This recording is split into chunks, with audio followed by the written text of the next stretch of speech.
Come in. Welcome. I'm E.G. Marshall. Why are so many afraid of the dark?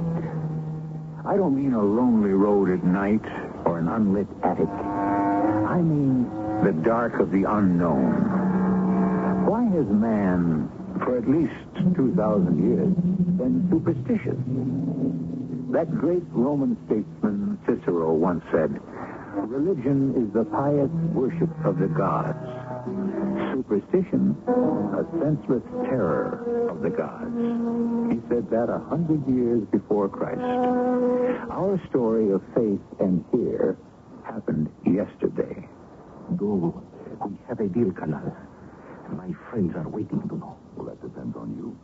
I am still waiting for what you owe me.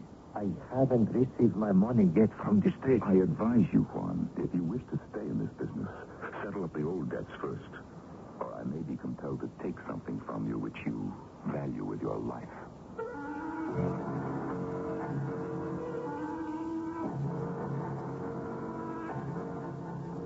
Our mystery drama, Ring of Evil, adapted from a tale by B.H. Maxwell, especially for Mystery Theater by James Agate Jr., stars Kathleen Quinlan.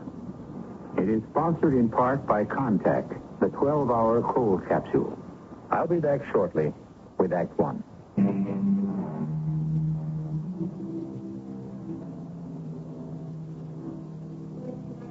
Is it that people react differently in tropical climates? Does that explain why Asia, India, Africa, Spain, and South America have given birth to more superstitions than their northern neighbors? But it's not the country, is it? It's the people. It's their belief in the love potion, the evil eye, the wishbone, the charm, the rabbit's foot, the good luck piece. The list is endless, and sometimes evil.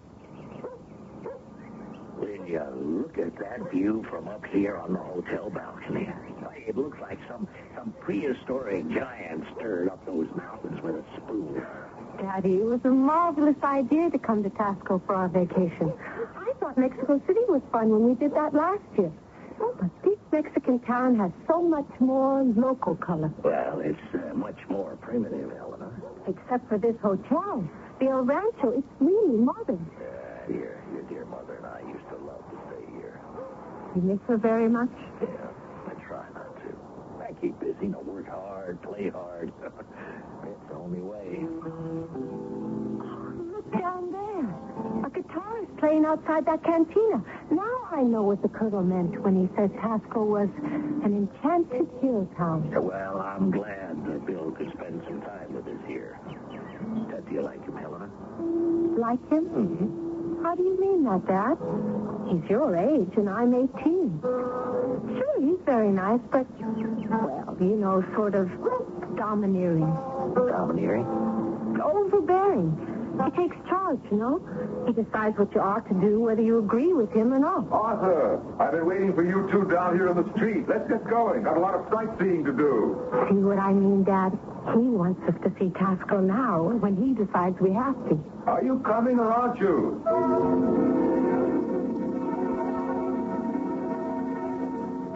My father's waiting for a phone call from San Francisco, Colonel, so he can't come with us. He asked me to apologize. That's the trouble with your dad, Helena. He keeps right on working whether he's on vacation or not. Now, what would you like to see? Well, I read that Tasco's famous for things made of silver. I'd love to see them making it. Ah, silver, is it? I had no idea, Helena. Easier done than said. I have a very good friend who has a workshop just across the plaza border, and he has the finest, believe me. It's opposite the Santa Prisca Church, which I owe it to myself to show you. You lead the way. Just a moment. It's 2 o'clock, siesta time, and every store will be closed while the Mexicans take their afternoon nap. But no matter. Juan's a friend. I'm sure he'll open up for us. Now, this is the plaza border, and every single branch of those trees is always filled with birds. You can see that they don't take any afternoon siestas. And here, this door. This is Juan Pedrosa's silver atelier workshop.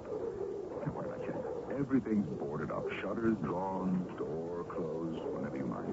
You just wait right here, and I'll go inside and try a little hanky persuasion, all right? Oh, I don't mind waiting out here. There's so much to see. Don't go away now, dear, and don't talk to anyone. Latins have a peculiar idea about any unaccompanied woman standing in the street, but if you don't answer anyone, you're all right. Juan Pedrosa. Juan. Colonel William, what good fortune brings you to my house? How have you been? Huh? Well, I thought I have not seen you in a long time. It's all right, Juan. You can lower your voice. There's no one with me. I saw you from the peephole in the street with a young lady. A very wealthy young lady. She's waiting outside. She's interested in hand-wrought silver. I told her I'd try to persuade you to open up the store. Colonel William, do we have a deal? My friends are waiting to know. That depends on you, Juan. I wait also for what you already owe me. Yet I have not received my money yet from this day. Juan, I advise you, if you wish to stay in this business, settle up the old debts first. Or I may be compelled to take something from you which you value with your life. Now, would you open your atelier, please? Who is this young lady? Daughter of an American friend of mine. We have done business for years. Legitimate? Oh, yes. My cover. Her father and the girl are here for a vacation. I'll open right away. Go. Bring the young lady in and I will turn on the lights in the shop. I don't mind at all.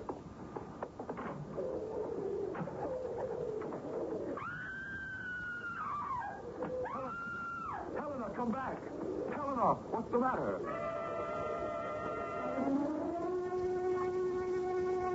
Helena. Helena's daddy. Oh, honey, you feeling better now, huh? No. Don't get up. You just stay there. Well, is that you, Daddy? Quiet, child. Now, honey, you warm enough? Oh, I feel so cold all over. Oh, you know something must have upset you a lot. You come running in, your face flushed. You can hardly speak, you know. I saw. Oh, Daddy, it was terrible. Honey, no, I don't want you to say another word. You got some kind of a chill, but you say you don't seem to have a fever. Oh, have I been asleep? Yeah, for about half an hour. And then you called out, and I came back into your bedroom. You were just shaking with cold when you come in, sort of like a touch of malaria. That's why I put you to bed, and I got you all covered up. Dad. Honey, no. No, you just close your eyes. And come on, I'll try to get some sleep. I mean, it's the best thing for you. Hey, perhaps it's something you ate, huh? Well, it can also be the altitude. You know, we are 6,000 feet higher than Denver here in Tosco now. If you don't feel better by this evening, I'm going to call a doctor. Honey, what is it? You're crying. Oh, please don't upset yourself.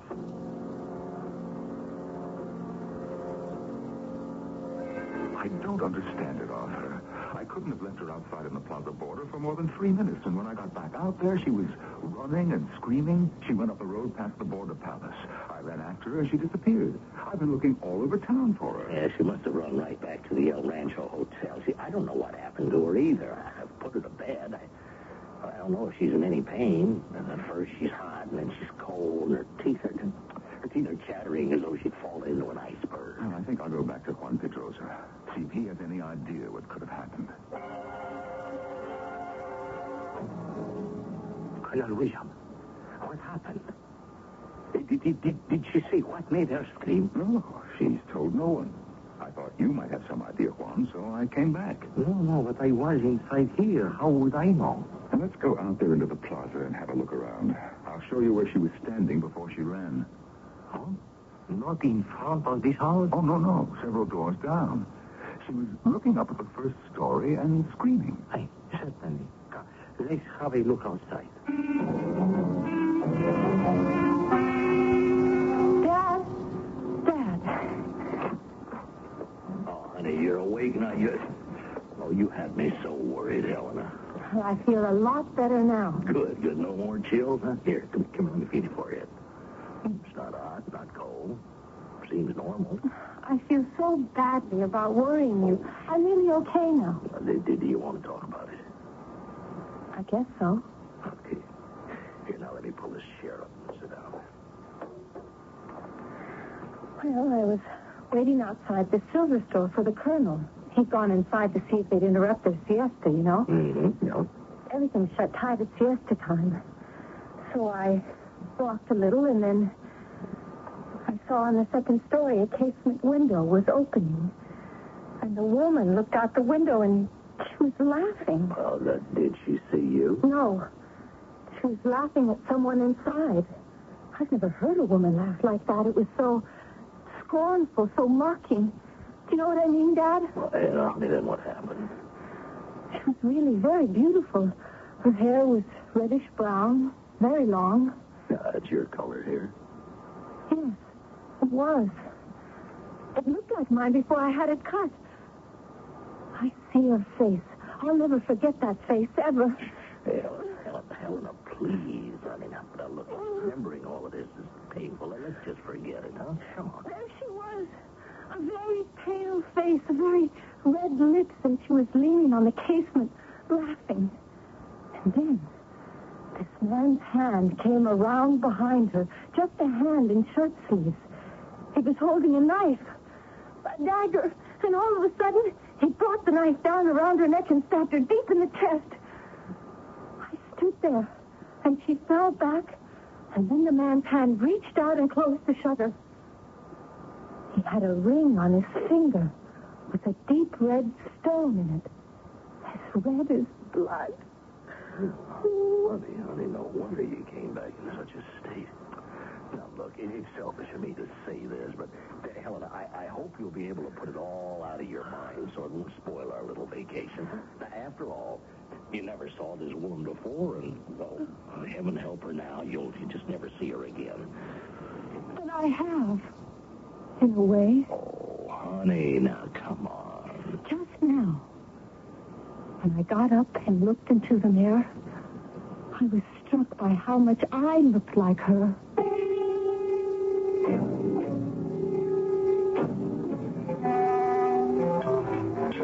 Oh, Helena, every day with you is another surprise. Because for the past few days, I've been eating like a horse? Never underestimate the recuperative powers of a young female. Why, Dad, you're thinking about your own daughter. Well, it's good to see you got your appetite back. I can't tell you how delighted I am that you've gotten over that terrible episode. Well, I had to be realistic about it. I persuaded myself it was all my imagination. Maybe I didn't see what I thought I did. Well, there was nothing in the local papers about anybody being killed. I have checked every day. Another thing that helped me snap out of it was the colonel insisting I do a long walk around the town the very next day. Yeah, Bill's a great guy. Yeah, I'm sorry you had to go back to Mexico City, but I hope it doesn't mean trouble. Why do you say that? Yeah, Bill represents us and our San Francisco firm here in Mexico. Oh, he has got a lot of clients. Now, the other day I was talking to the home office, and they said there were some discrepancies in the books. Yeah, maybe I shouldn't be telling you this. It's probably not his fault. I want you to tell me, Dad. His books are short. A lot of money has disappeared. You mean somebody's been stealing from him? Yeah, that's what it looks like, honey. Oh, great Scott, speak of the devil. Look who's coming into the dining room. Hello, boy. Helena, you look wonderful. May I sit down? Well, I'd be insulted if you didn't. Hey, when'd you get back to Tasco? Good afternoon. And you didn't come right to the hotel and tell us? Well, I had a little business to attend to. Now, we finished eating, but hey, how about some coffee? Sure thing.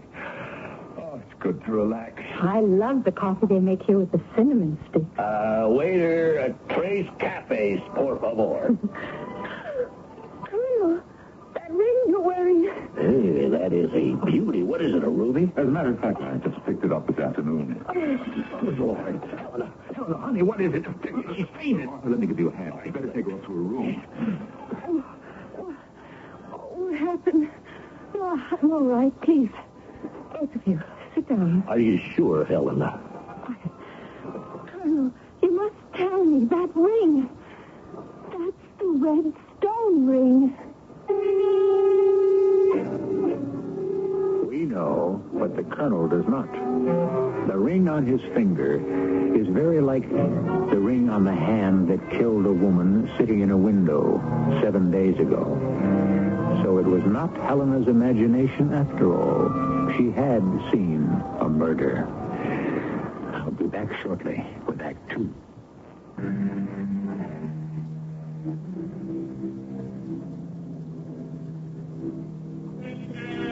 What is the significance of the ruby ring Colonel William is wearing? Is it an omen, a signal of danger, a forewarning? Helena begs to be excused and runs up to her room. Then her father follows. Left alone, the colonel gazes at the ring and slowly twists it round and round his finger. There is no excuse for such behavior, Helena. Now, Bill is an old friend. Now, what do you suppose he thought? My daughter quizzing him about some ring, carrying on in a most extraordinary fashion. Now, honey, what am I going to tell him? I don't know. It all came to me in such a rush. I mean, the woman, the dagger. I don't know why I was so affected. What are you talking about? You don't remember, do you? The hand that held the dagger wore a ring with a red stone just like his. Oh, come on now, will you? Now, aren't you carrying this silly business a bit far? Now, how far away were you standing from that window, huh? 20 feet? Oh, a little bit. 20 feet, 30 feet? Do you mean to say you could tell those rings were alike? Dad, please. And even if they were alike, what difference? Why did I get that awful sinking feeling in the pit of my stomach? If I weren't so angry with you, I'd say it was probably the crab soup. Oh, to be jumpy like this, to be superstitious, see meanings and things, honey, it is not healthy. I'm superstitious? Well, I don't know what you are. Maybe it's a warning. Tomorrow, when you see Bill, I want you to apologize. Yes, of course. All right. Now, I'm sure he'll have a very adequate explanation of where he got that darn ring and how long he's had it.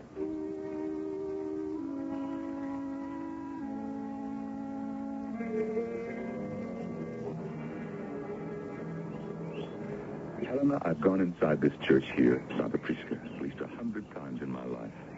There's always something else more beautiful to see. Have I walked your feet off? No, I loved it. I'm not a bit tired. Here, let's sit on the edge of this fountain. I've never seen so much gold leaf as there is on those altars. Helena, let's not talk guidebook for a moment. Since last night in the dining room, I've come to realize two things. First, I'm very, very fond of you. I know I'm much older than you are, but common sense doesn't seem to stop my feelings. And secondly, I must tell you about this ring. Bill, I like that. I've been waiting for you to call me Bill. It's none of my business. But I want it to be. It's very simple. You remember that silver workshop I wanted to take you to? When I went back there yesterday, I thought I'd find a little silver memento for you, but I didn't. I saw this ring with the red stone in it. It's not a ruby, I'm sure. Aunt Pedrosa wouldn't have given it to me at this price. Now, it may be jasper, but it's probably glass. Oh, I'm relieved you told me. I'm such a fool. Well, if you are, you're a sweet, dear fool. Great heavens, I hadn't noticed the time. Your father asked me to be back at the hotel at 4. He's put in a conference call to San Francisco, and he wants me there. Oh, no. I don't want to cut short the afternoon. Well, there's no reason why you should. Can you find your way to the El Rancho all right? Of course I can, if you don't mind. But I do want to go back inside the Santa Prisca Church. It's really a museum of art.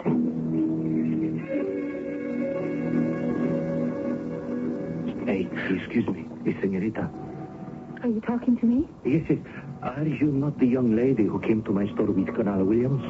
Yes, I am. I'm sorry I never did get to see your silver. Yes, may I warn you about something, please? Warn me? About what? I don't think it is advisable for a nice young lady like you to have dealings with Colonel Williams. Why?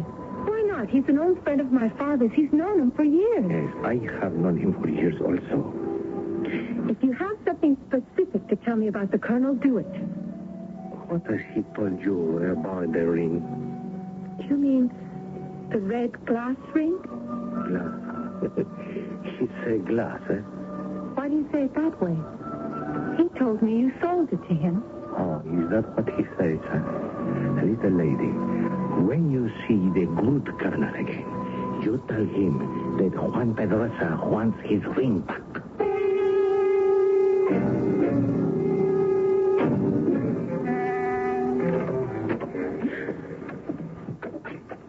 Where's Dad? Oh, Helena, you're back. Did you have a good look around the church? Yes, I did, Colonel. Oh, I thought you were going to call me Bill. What's the matter? Are you annoyed because I had to come back here? I asked where my father was, that's all. Well, he went to the post office to send the cable. Helena, what's upset you? Did you get your call from San Francisco? Oh, no, the circuits were all busy. That's why Arthur is sending off a cable. But this is your vacation. Business will be left for some other time. Do you know a man called Juan Pedrosa? Why, yes. How do you know him? He was following us this afternoon. Oh, really? And he came up to me in the church and said he wanted his ring back. What's wrong, Bill? What's this all about? Or perhaps he's discovered it's not red glass after all. Perhaps he's angry he sold it. But I have no intention of giving it back. Why did you tell me it was worthless? Well, I wasn't sure then. But the more I think about it, I realize this stone in this ring is half of a bigger stone. You see? You see the way it's cut? If I'm right, this is the ruby that belonged to Cortez when he took this part of Mexico and forced the people to mine silver. The other half is in the Prado Museum in Madrid. Is this man your friend? Well, we do some business together. Why would he warn me against you? Well, you don't know Latin, Helena. He's angry and jealous. He didn't want to sell me the ring at first, but as I pointed out to him, it was lying in a pile of junk. He didn't even know that he had it.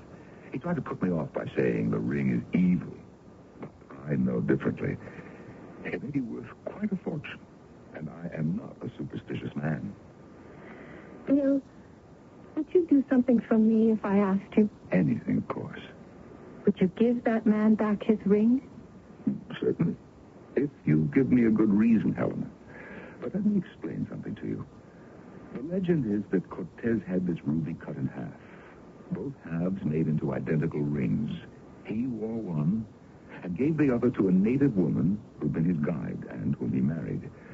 One day she said she lost it, and in a jealous rage, he killed her. That's why it is said the ring is the evil eye.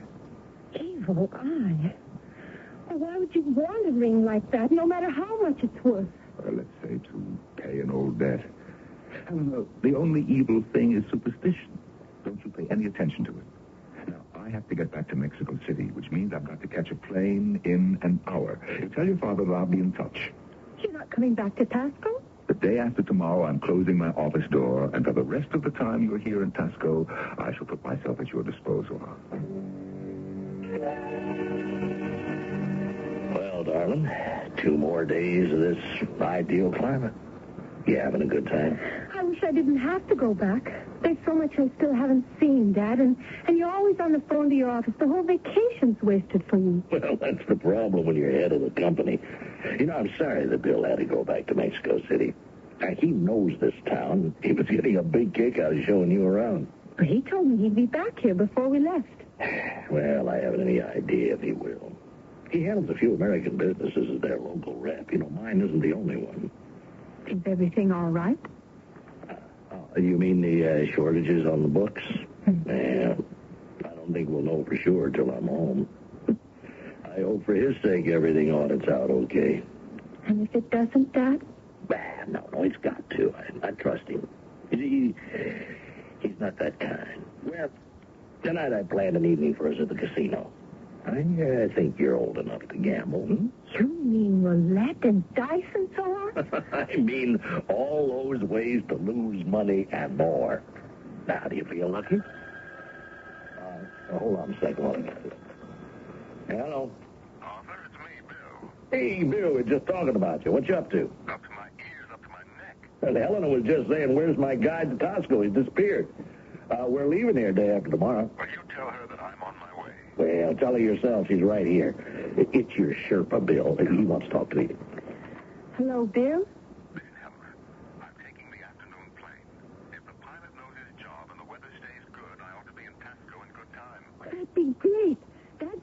to the casino. I'll look for you there.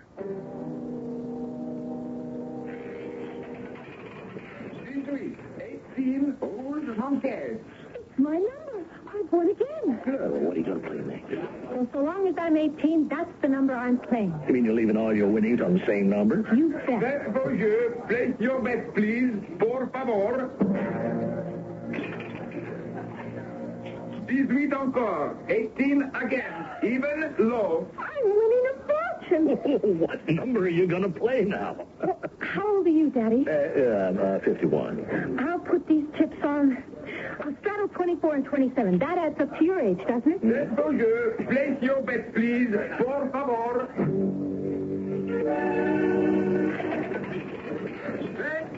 27. I can't believe it. I've never seen so much money in my whole life. I'm going to cash in all these chips and stop right now. I wouldn't do that. There. Look who's here, Dad. I've been winning a fortune, Bill. Look at all these chips. Count them. How much has she made, Bill? Well, at about 23 pesos to the dollar, I'd say you've got over $2,000 right there, Helena. What about that? Do I know how to gamble? No, lucky girl. Do you mind if I put a few chips next to yours, Helena? Bill, you're still wearing that ring. Please, would you take it off? Helena, don't start that again. Now tell me, which number shall we play? Much as she tries to disregard the flashes of fire from the ruby ring, Helena cannot take her eyes away. Colonel William stacks more and more chips beside hers in turn after turn of the wheel. What is the mesmerizing power of that ring? And what will it bring? Light or darkness? We shall hear for ourselves when I return shortly with Act 3.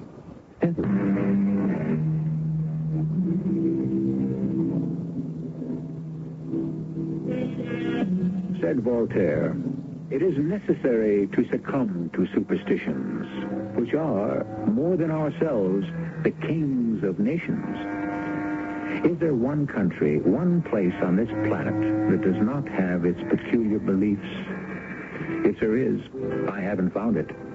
A broken mirror, a black cat, 13 at dinner, the list is endless.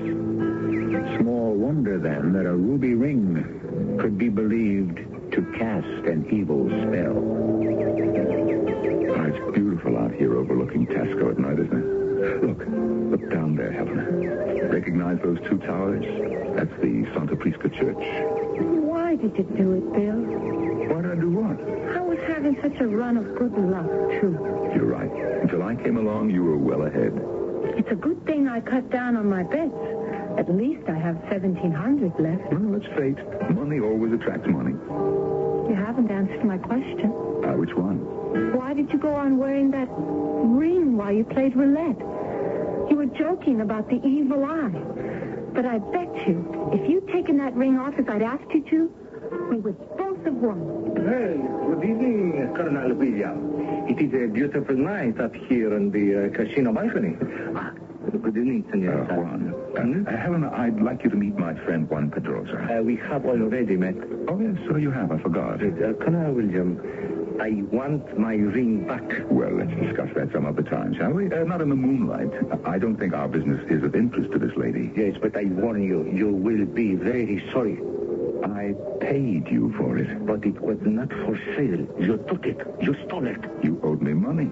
I took it in exchange. You are playing with fire. What do you mean, Mr. Pedrosa, about the ring? I told you once before it will not bring happiness. Perhaps it is worth a ransom. One half in Spain, the other on the colonel's finger. But, my dear colonel, you will not bring them together. Well, we shall see, Juan. Now, would you mind leaving us? No, I am not yet finished. Until the two halves of the stone of Cortez are joined, this ring will go on inspiring violence. Wear it, and it dominates your fate. It cannot be bought. It cannot be sold. Give it back. Are you quite finished, Juan? I have warned you. I can do no more. But, Mr. Pedrosa, if the colonel should not wear it because it will bring unhappiness, how How did you come by it? Look, Helena, what difference does it make? Juan Pedroza owed me a considerable sum. The debt is paid. I took the ring in payment. Hey, senorita, I came by the ring very recently. A man of my country needed money to go away. He left the ring with me. So it can be bought and sold. It should not have been. He paid for his mistake. Who was the man? His name would mean nothing to you. He had a dark history. He was always too ready with his knife. Oh, no. Yes, the day after he took money for it, he was found a few miles south of Tasco, at the mouth of the devil. His body at the bottom.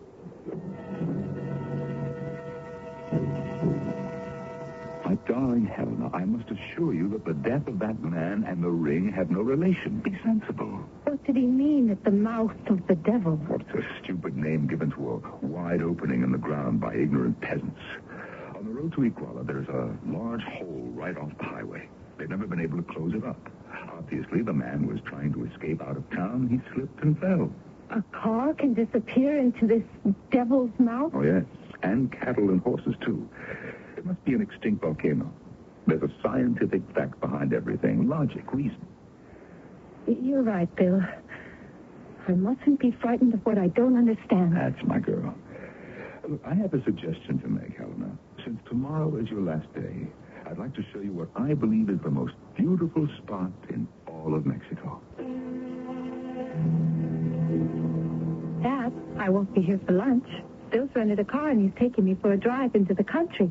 And then we're going to find a spot he knows way up in the mountains and have a picnic. Well, I wish I could join you, but then I wasn't asked, was I? Well, tell me truthfully, do you think Bill is crooked in any way? This audit you were talking about. You want a straight answer? Yes, I do. Very much. Well, I think that Bill isn't above taking a shortcut. Now, in some quarters, that's considered good business practices. You see, I trust Bill, but, well, actually, I don't know that much about him. I do know that he's got some Spanish blood, and he served time as a boy with the Spanish guerrilleros fighting Franco. Boy soldier 11. That explains a lot. I've noticed when he wants his own way, he gets it. Yes, or takes it. I'm not saying anything against that. Now, he has been a good ally for our sales here in Mexico. Is that enough for you? I guess so. Any particular reason? I don't know. I don't know if it's the tropical climate or being cut off from my friends, but I'm attracted to Bill. Seriously. Yeah. He's a little old for you, but you could do worse. You mean that? Honey, have fun at the picnic. Tonight we pack, and tomorrow we fly home.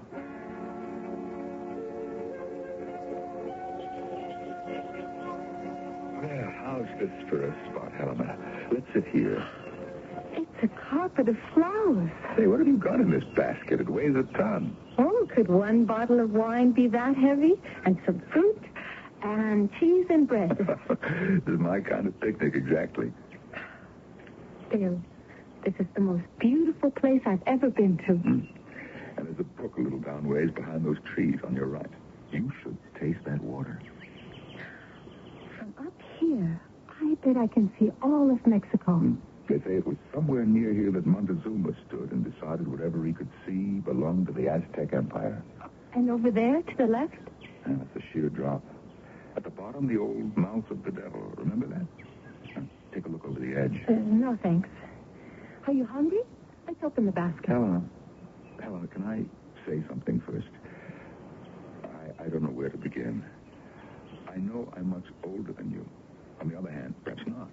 When I'm 100, you'll be 68. Helen, I love you as I've never loved anyone before in my life. I want you to be my wife. In 2 weeks, can you know someone well enough to say you want to marry them? More than enough for me. What about you? I love being with you, Bill, but I guess I don't know you that well yet. That's all right with me. We'll Give it time.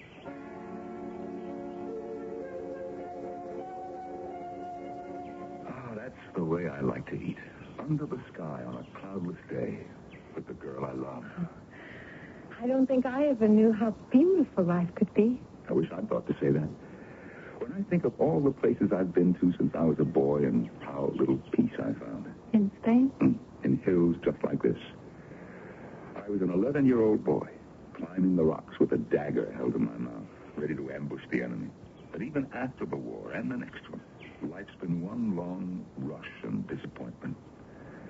Do you really think a girl as young as I am is the one for you? Yes, I thought so the day I met you and your father at the airport. You know, I was struck by you. And the day you ran away from Juan Pedrosa's store, I knew how I felt about you. Are you ever going to tell me what happened that day? Not today. It's too perfect, but I will sometime. I'll have to tell you why I have such a curious feeling against that ring. Oh, I wish you wouldn't wear it, Bill. And yet now, I guess because of what Mr. Pedrosa said, now I've got a kind of superstitious dread that if you part from it, it'll revenge itself on you. So I'm trapped, am I? Dear me. I was sure I saw it sparkling last night when the wheel went against us. As if it enjoyed its power. What an imagination you have, sweetheart. You were so terribly unlucky. What have you done with all your wealth, little gambler? $1,700. You haven't had time to spend it yet. I have it in my pocketbook. Since last night, I've taken quite a dislike to every dollar. I'm going to give it all away. See? I take it out, and now I lay it all on the grass. Well, such a sacrifice deserves another. On our wedding day, I promised to send this ring to Madrid as a gift from a happy couple. Until then, my darling Helena, will you wear it for me? And you see, I slip it right off my finger and I put it on yours. No, I can't wear it. Here. I know.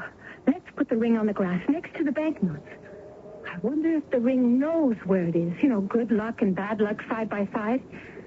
Let's you and I get up right now, go back down the mountain, and leave the ring and the money here. For anyone to find? Yes, so we can start fresh. Oh, please, Bill. I really mean it. What is it? Your face is suddenly so dark, like a cloud passed over it. No. It's your imagination. Bill, why are you breathing like that? Are you ill? Oh, what is it? What can I do for you? No, it's nothing. It'll pass off. I'll go down to the brook and get some water. No, you wait here till I come back. I want to come with you. You stay here.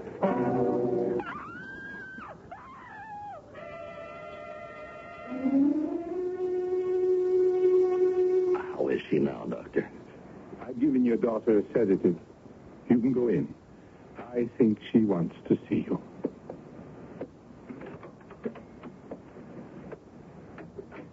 Helena, I'll draw up a chair and sit myself next to your bed.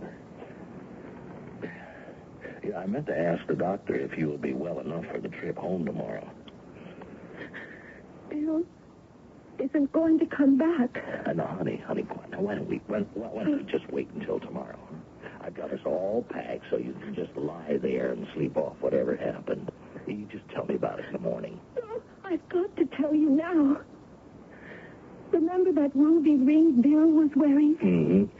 Well, he'd taken it off and put it on the grass. Then I took out all my winnings and put them next to it.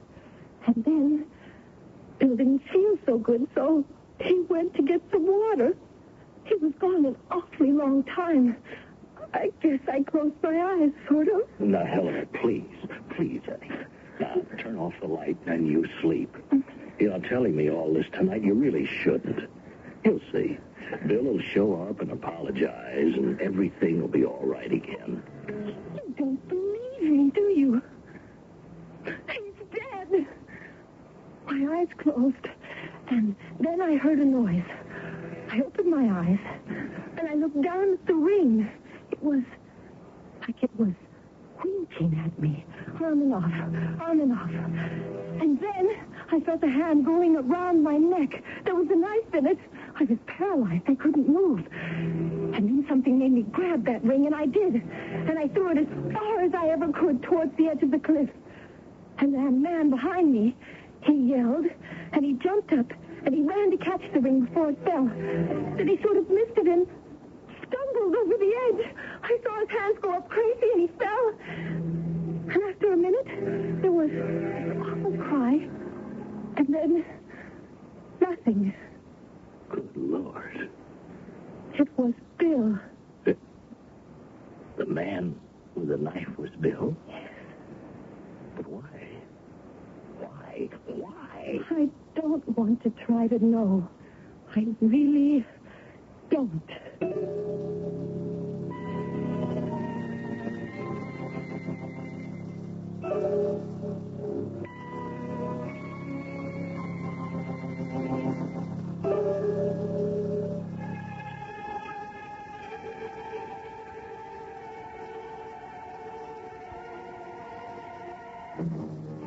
A great many months have passed, and Mexico is far away. And Helena is beginning to live again. The unanswered questions are many. Did the cursed ring have the power of death? Could it influence anyone to violence? Did Bill really have a dagger in his fingers when he put his hand around his loved one's throat? Or what? I shall return shortly.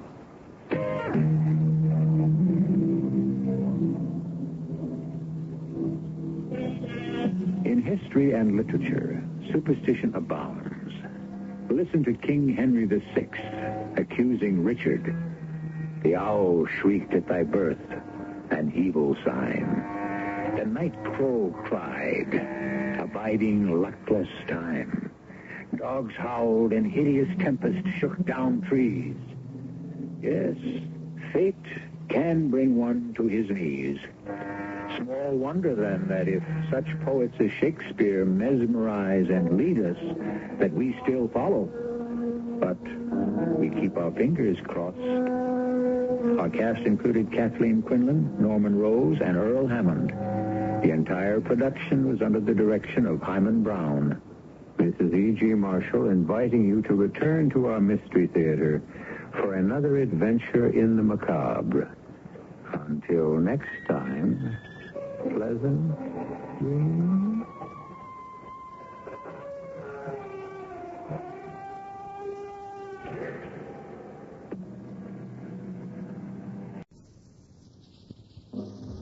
The CBS Radio Mystery Theater presents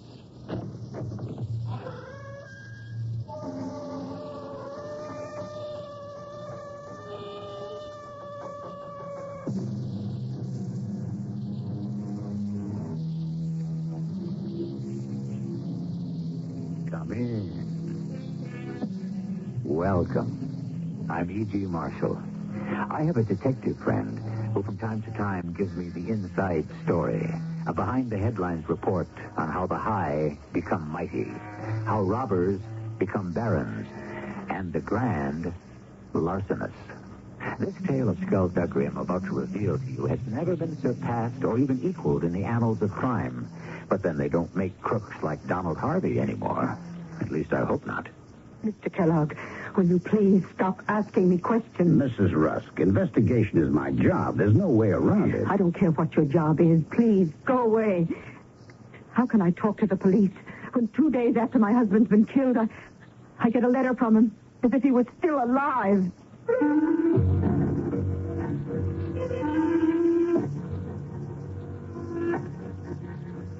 Our mystery drama, The Copenhagen Connection, written especially for the Mystery Theater by Gerald Keane, stars Ralph Bell. It is sponsored in part by ARM, Allergy Relief Medicine, and Contact, the 12-hour cold capsule. I'll be back shortly with Act One.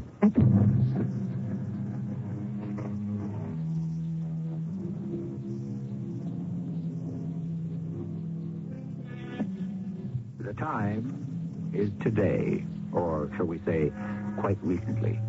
The place in the mountain ranges of California, 1,100 feet above the Mojave Desert. And the next voice to talk to us, that of Sam Kellogg of the California Patrol. This is where it began for me, October 10th.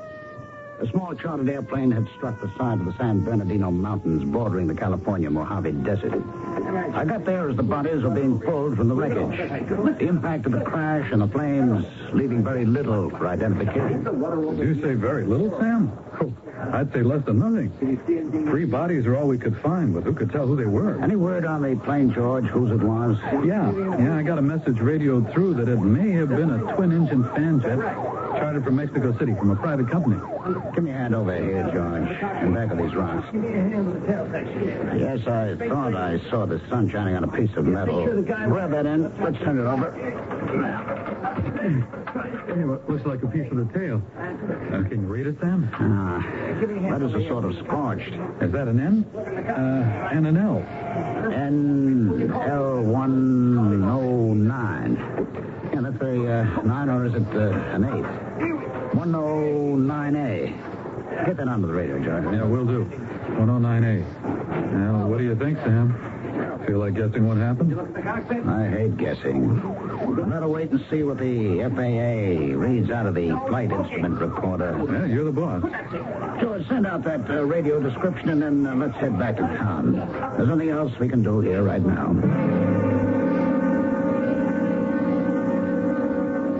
Interesting thing about that flight instrument recorder. Our boys searched 3 miles in all directions. It never turned up. That was my first clue that something funny was going on. Then clues 2, 3, 4, and 5 came in mighty fast. Sam, I've got more on that plane crash. The guy who hired the plane was Donald Harvey.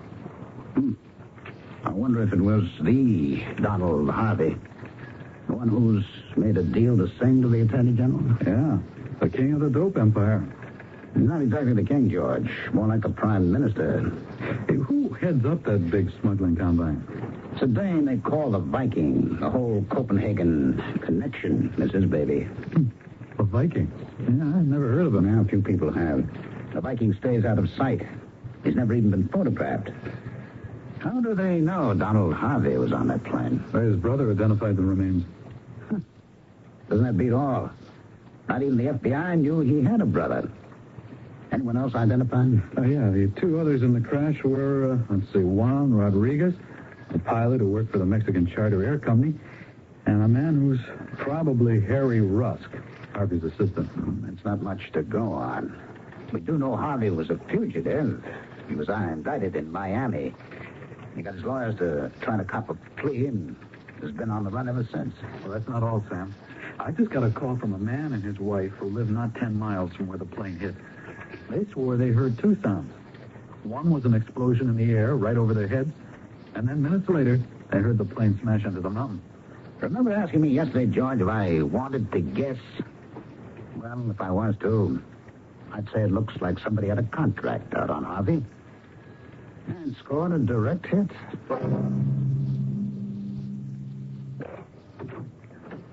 Yes? What do you want? Sam Kellogg, California Patrol. I'd like to speak to Jerry Harvey, the brother of the gentleman who was on that plane. I'm Jerry Harvey, officer. Come on in. What can I do for you, Mr. Kellogg? Mr. Harvey, I understand it was you who identified your brother. Is that a fact? Yes, I did. Gruesome experience. If I'm not being too intrusive, I'd like to know how you identified your brother. I saw the bodies at the morgue, and they were so burned and disfigured that even the dental records were useless. Hey, well, that's what I meant when I said gruesome. Naturally, I couldn't ask Linda, that's Mrs. Harvey, to make the identification, so I had to. You see, Mr. Kellogg, we did know Donald would be on that private charter flying up from Mexico City. A kind of, a secret visit, you understand, to see Mrs. Harvey. You said visit? Visit his own wife? Yes, yeah, they're estranged. They're not living together. Linda's staying with me here on the ranch. You mean she's here now? Yes, she is, but she's still very shook up about the accident. It's true they didn't get along, but when the man you married dies all of a sudden like that, well, that takes a lot out of you. How about answering my question, Mr. Harvey? You were able to identify your brother, Donald Harvey? Yes, there was one piece of clothing I was shown that made me fairly certain. What was that? Just a little piece of a tie. A necktie? Yeah. I'd given it to Don for his birthday. Had it specially made for him. A tie with a red boat on it.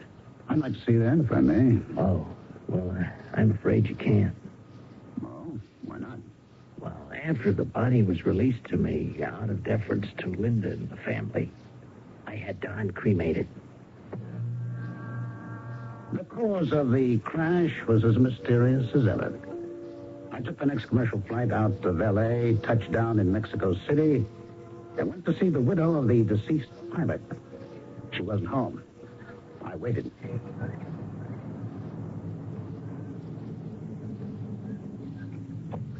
Mrs. Rodriguez. Mrs. Swan Rodriguez. Yes, that is me. And who are you? Sam Kellogg, California Patrol. I'd like to ask you some questions about your husband. My husband? Oh, yes, of course. Anything. We should go into my house. Oh, I've lost my front door key. Where did I leave it?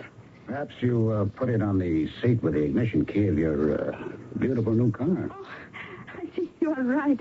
That is what I did. I'll get it. I'll come along with you, Miss Rodriguez. I've never seen one of these big babies close up. Oh, I like it, too. With your husband? Oh, no. I just picked it up. Oh. Suede leather seats. Sure must have set you back a couple of pesos, eh? Oh, here are the keys. Just as you said. Mr. Oh, I forgot the name. Please? Sam Kellogg. Oh. Please, you will come into my house? Thank you. How about answering my question, Mrs. Rodriguez? You asked me a question? What was it? I'm just interested to know how many pesos this big new car set you back. Oh, I have no idea. It was paid for by the company.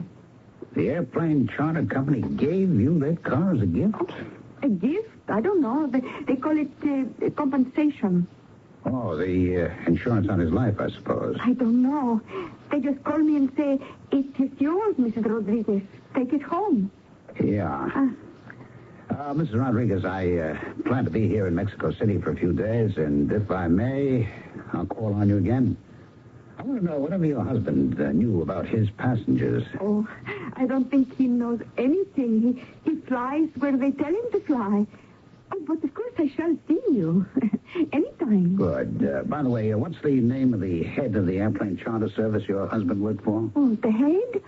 Oh, the man who owns it is Carlos Palacios. Ah, thank you, Mrs. Rodriguez. Much obliged.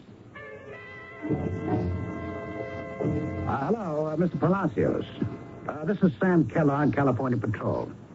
I'd like to come to talk to you about that accident involving one of your planes last week up our way. Kellogg. Yes, that's right. This evening? Be fine.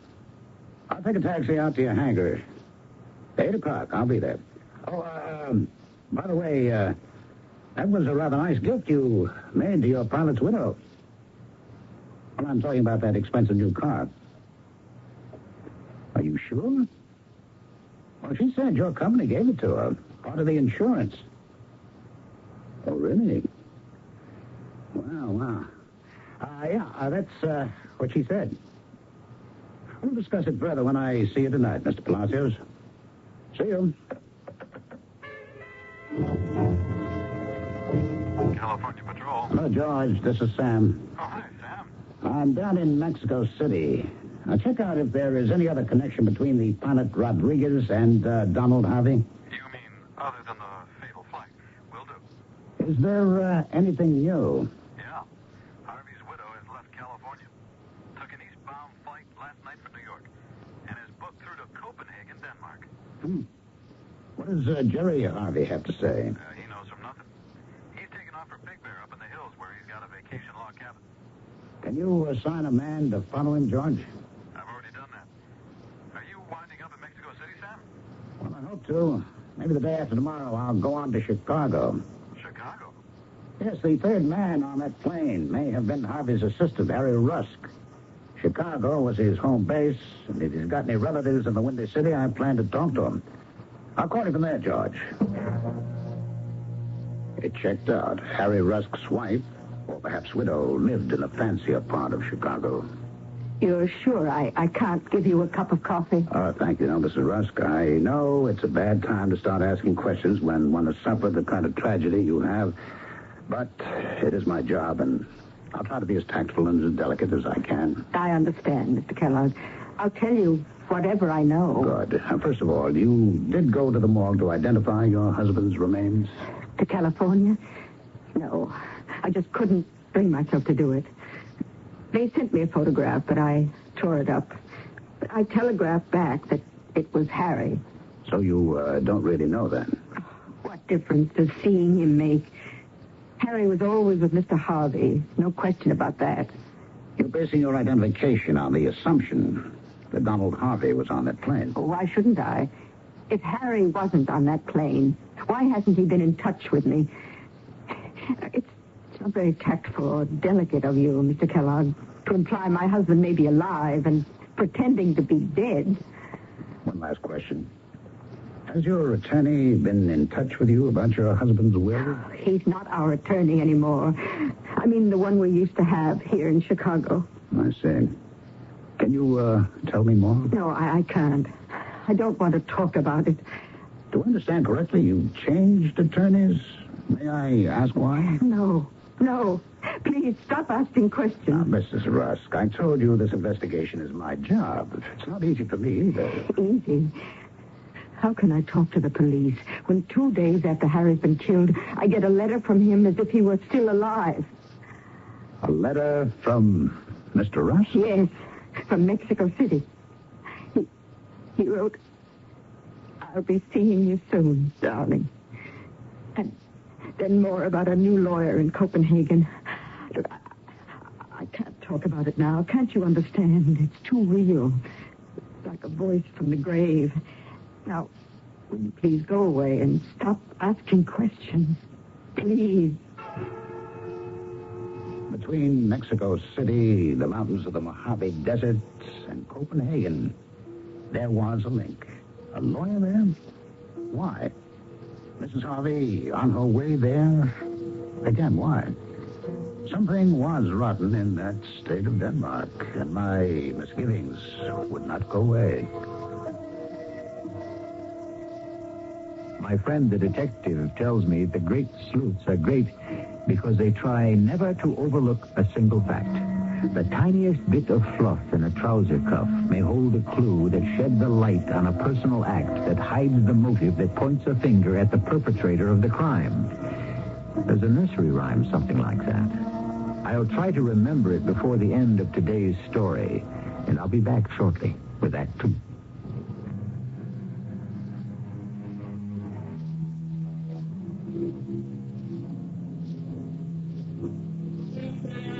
Back again with Act 2, the second of what may be an extraordinary series of acts to disguise a triple murder. The how it was done, the why it was done, is the mystery that confronts Sam Kellogg as he weighs the evidence in his California office with George Towers, his deputy. You know, George, when the facts don't dovetail, I work from the end back to the beginning. Take Donald Harvey. Tell me about him, George. Indicted in Miami, implicated in a multi-million-dollar cocaine traffic. Got away to Mexico before the marshals could grab him. All right, that was step one. Then his attorneys got in touch with the FBI and the Attorney General and offered to squeal on the entire worldwide operation for a grant of immunity. I suppose Harvey had gotten safety for blowing off the lid. Who would want him dead? Well, the guys he was going to rat on. Exploding his plane could have been their solution. So, who do we look for? Well, whoever's been afraid of him. Yes, whoever they are. In the meantime, what do we know? I studied this FBI report. They say the proceeds are laundered through Denmark. Uh-huh. The Copenhagen connection. Is there anything else? Not that I can see. Take a good look at that report. It doesn't hit you? No photograph of him? Not a single one? Well, I don't see how that matters now. Oh, you don't, huh? Okay. Now let's count up suspects who may have had a hand in that crash. Any suspects? Everyone. Starting with his brother Jerry, who cremates the body in a real hurry. Well, let's see. Harvey's estranged wife, Linda, who takes a sudden, unexplained trip to Copenhagen. Well, Those two are it. Oh, no, there's more. The pilot's wife, Carmen Rodriguez, who gets a gift of 100,000 pesos worth of a new automobile. Who gave it to her? She lies. Yeah, not a very bright dame, I'd say. Well, she's suspect number 3. Perhaps not directly involved, but she knows more than she says. 4, the widow of Harry Rusk. She gets a letter from her husband telling her his new attorney lives in Copenhagen. Copenhagen again. Now, have you got a report on the conversations between the L.A. control tower and the NL-109A before she crashed? Well, you're not going to like this, Sam. Well, all right, hit me. When I checked there yesterday, they told me the taped conversation had been accidentally erased. The plot gets thicker and thicker. What about the flight recorder? It never showed up. Now, we combed the crash area. That doesn't smell good either. Those flight recorders are virtually indestructible. Conclusion? It was never on the plane. Oh, what's behind this? A lot of money.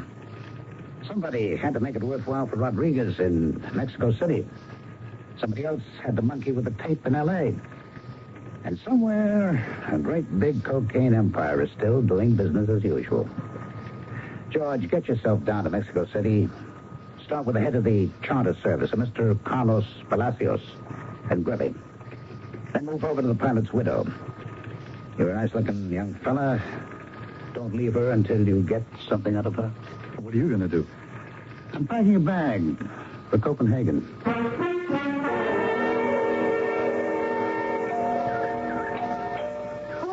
Why don't you open the door and see, honey? George, how darling. What are you doing in Mexico City? Not out here, Carmen. You can hug me inside. I'm here on official business, baby. Oh, well, come in, you big fool. Oh, my darling George, I see you get stark crazy. That crazy is right. How could you be so dumb? What are you talking, George? My boss, Sam Kellogg, comes down here to interview you, and you drive up in a brand new car. Well, what is wrong? Look, let me finish. Then you tell him Palacios of the Charter Airways, who knows nothing from nothing, gave it to you as compensation for Juan's death. So? He could have? Oh, you fool. Don't you think Sam would check on your story? Why did you have to tell him that? In fact, why did you have to wave all your money around so soon? Couldn't you keep it until everything cooled off? Is this why you came all the way from California to scold me? Oh, George, I thought you loved me. I do love you, baby, but there's too much at stake for me to get hooked up with a stupid dame. Why do you keep calling me stupid? Look, I've got to come up with some story why you lied about the car. But that's not the big problem. Oh, what is? It's Jerry. If he finds out you were out of line, come on, you know what he's like. He would do nothing for a little mistake. Aren't we partners? Let me set you straight, Carmen. Right now, the number one man in the USA is Jerry, taking over from Don. Well, did he make the accident? Jerry had nothing to do with it, believe me. Then who? The Viking. Copenhagen. From the top? They gave the order? Who else? I mean, Jerry's trying to find out. He's afraid, I think. Maybe Copenhagen doesn't like Jerry either. Jerry could be next. So could you or I. Now do you understand, Carmen? No, George. Oh, thank heavens you're beautiful. It makes up for everything else. You like me, don't you, George? One last word, honey. Lay low. Don't spend any money. You're leaving? But you just got here. Got to put on my shield and go back to California and go see Jerry. Let me make myself clear, Mr. Knudsen.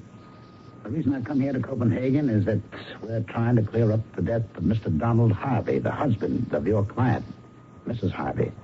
Now, there are a number of suspicious circumstances surrounding his death, and I have not yet been able to talk to his widow. Oh, I don't think, Mr. Kellogg, I can be of much help to you. There's such a thing as attorney-client privilege, and I'm not free to answer any questions unless I have my client's permission. I understand that, Mr. Knudsen, but my questions are so simple they won't require jeopardizing any confidences. Well, if we can proceed on that basis, by all means. All right, I gather then that you are representing Mrs. Donald Harvey. It's quite true, yes.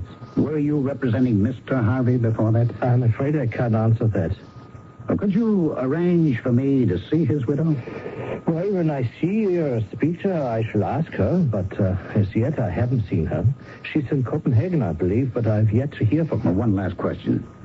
Would you say that the matter you wish to discuss with Mrs. Harvey involves a great deal of money? Mr. Kellogg, you tickle me. You've asked what in both our law courts, yours and mine here in Denmark, is called a leading question. Now, I have not seen Mrs. Harvey, nor have I said there was something about which I wish to see her. As for money, a little or a great deal, what difference would that make? Mr. Harvey worked very hard for his money and made a considerable amount, so his widow is likely to benefit. Well, I shall certainly ask if she will see you. Good day, Mr. Kellogg. Hi, Jerry. How's the fishing? What are you doing up here, George? Boy, you got a good thing going for you up here at Big Bear. If I could get away from the patrol, believe me, here is right where I be. At the end of a fishing pole. George, you picked a bad time to pay a social call. I came up to find out the news and give you some. What news? There isn't any. And I got some for you. Sam Kellogg is in Copenhagen. He went to talk to Don's wife. Linda? He's getting mighty suspicious. Suspicious of what? That it was the Viking who was responsible for the accident, so he could get rid of Don. Does Sam really think that? He's going to try to prove it. Oh, George, you are something. When Don told me he was putting a state patrolman on the payroll, I thought he'd be smarter than you. Oh, if you and I had met before Don was killed, I don't think I would have okayed you. Hey, I thought I was doing okay. Well, let's hope in time you'll learn. Nobody had anything to do with that plane crash. Not the Viking, none of us. It really was an accident? It was. So you see, when a guy tries to rat on his pals, even though he was my brother, sometimes fate pays him off. Yeah, but that doesn't explain who paid off Carmen Rodriguez or why Linda Harvey hops on a plane for Copenhagen. You're the police officer, George. That's for you to find out. Now, all I know is we got rid of a rat. Well, business as usual. No indictments, no attorney general, no FBI, no hassle. Okay. So if you don't mind, Georgie, I'd like to get back to a little quiet fishing. I killed a day hanging around my hotel in Copenhagen, waiting for a word from Sven Knudsen. Next day, I wired George and then did some sightseeing. When I got back to the hotel, there was a message to meet Knudsen right away at his office. I got to the building. He was in the street, waiting. He jumped into my cab, gave the driver an address, and we were off. Where have you been, Mr. Kellogg?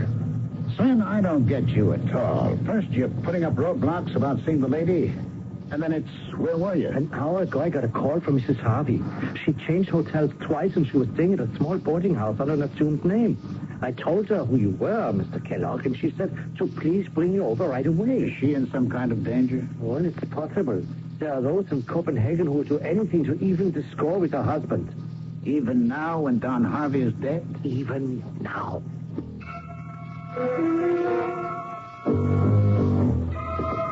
This is it. Room 313. Mrs. Harvey. Mrs. Harvey? It's me, Sven Knudsen. Try the door. Yeah. The door's locked. Mrs. Harvey. Mrs. Harvey, are you all right? We'd better break the door down. Stand away. I don't know how to do this. Mrs. Harvey. You better let me handle this, Sven. Call the Copenhagen police. Tell them that someone's been shot to death. More deaths, more problems, and the solution seems further away with every passing hour. So far, Sam Kellogg has kept us completely in the picture. We know everything that he does. So that if there are detectives among us, we could solve this mystery. In fact, we know more than Sam does. For we know his deputy George is not on the side of the law. I'll return shortly with Act 3.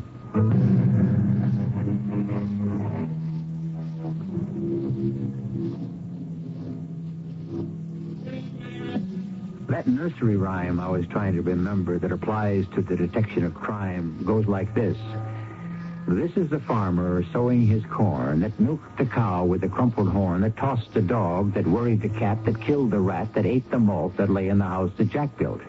In other words, all clues are irrevocably linked in a chain. It was nice of you, Sven, to drive me out here to the airport. Oh, it's nothing, Sam. You helped me with all the paperwork details over the late Mrs. Harvey. When a foreigner is murdered in Copenhagen, it presents so many problems.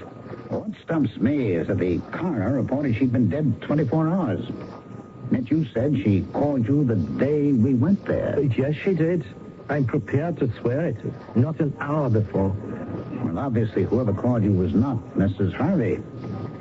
I wish I could stay on to tie up all these loose threads, but I've got to get back to California. Well, I wish you could too, Sam. I learned a lot being with you. Well, let's hope the Copenhagen police come up with something. One thing I haven't resolved, Sven. That is the matter of Mrs. Harvey's money. Oh, you mean the $1 million deposited in her name? Exactly. You have no idea why that money was put there? No, none whatsoever, Sam. I received my instruction from Mr. Harvey before he died, and I followed them. From where was it sent? Mexico City. When? It was mailed 8 days before the plane crashed that took his life. Then what did you do, Sven? Well, Linda Harvey was still legally Mr. Harvey's wife. I telephoned her and told her to come over and claim the money.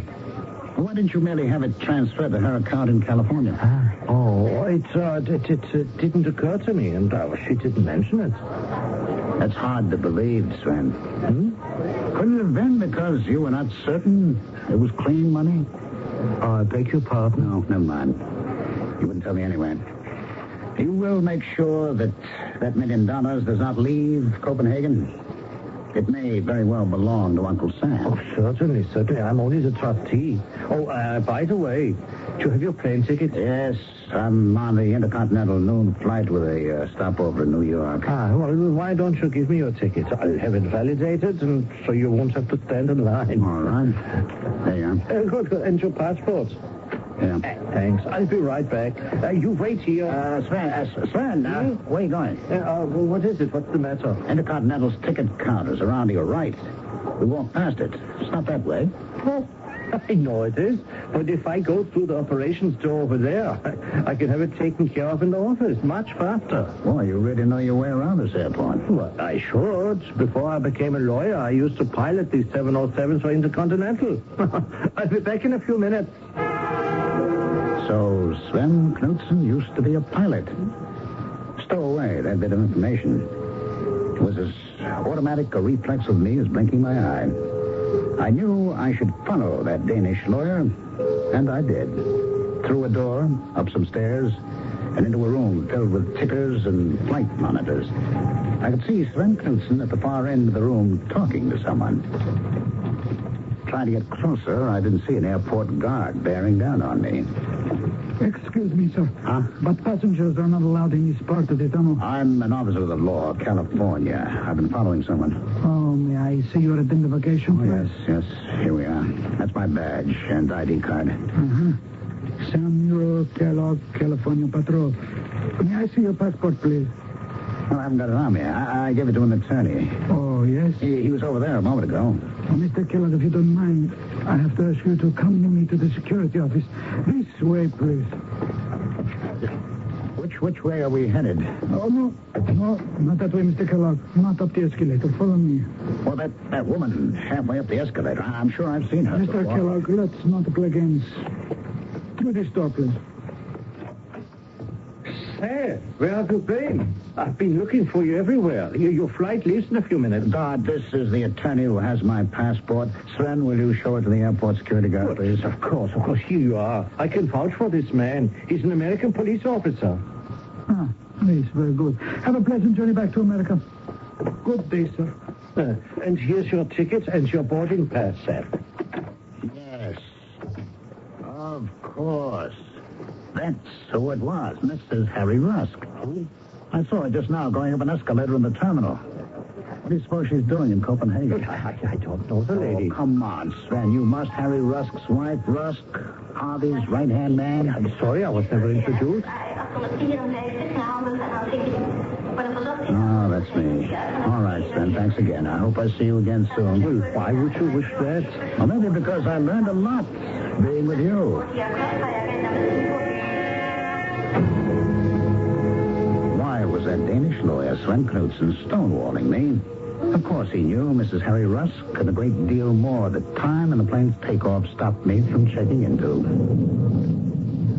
We were airborne, and as the flight attendants pulled down the shades for the in-flight movie, it occurred to me that perhaps Mrs. Rusk was on this very same plane. I started my search up one aisle and down the other. You? Hello, Mrs. Rusk. Do you mind if I sit beside you? I didn't expect to find you on your way back to the States from Copenhagen. I came to Copenhagen to meet with Howard, the new lawyer. Yes, was his name Sven Knudsen? Why, yes. Well, I thought so. And you came because a large sum of money was to be given to you from your husband? You seem to know much more about this than I do. Mrs. Rusk, of all those connected with the plane accident, I do believe that you tried to be honest with me. So I'll be candid with you.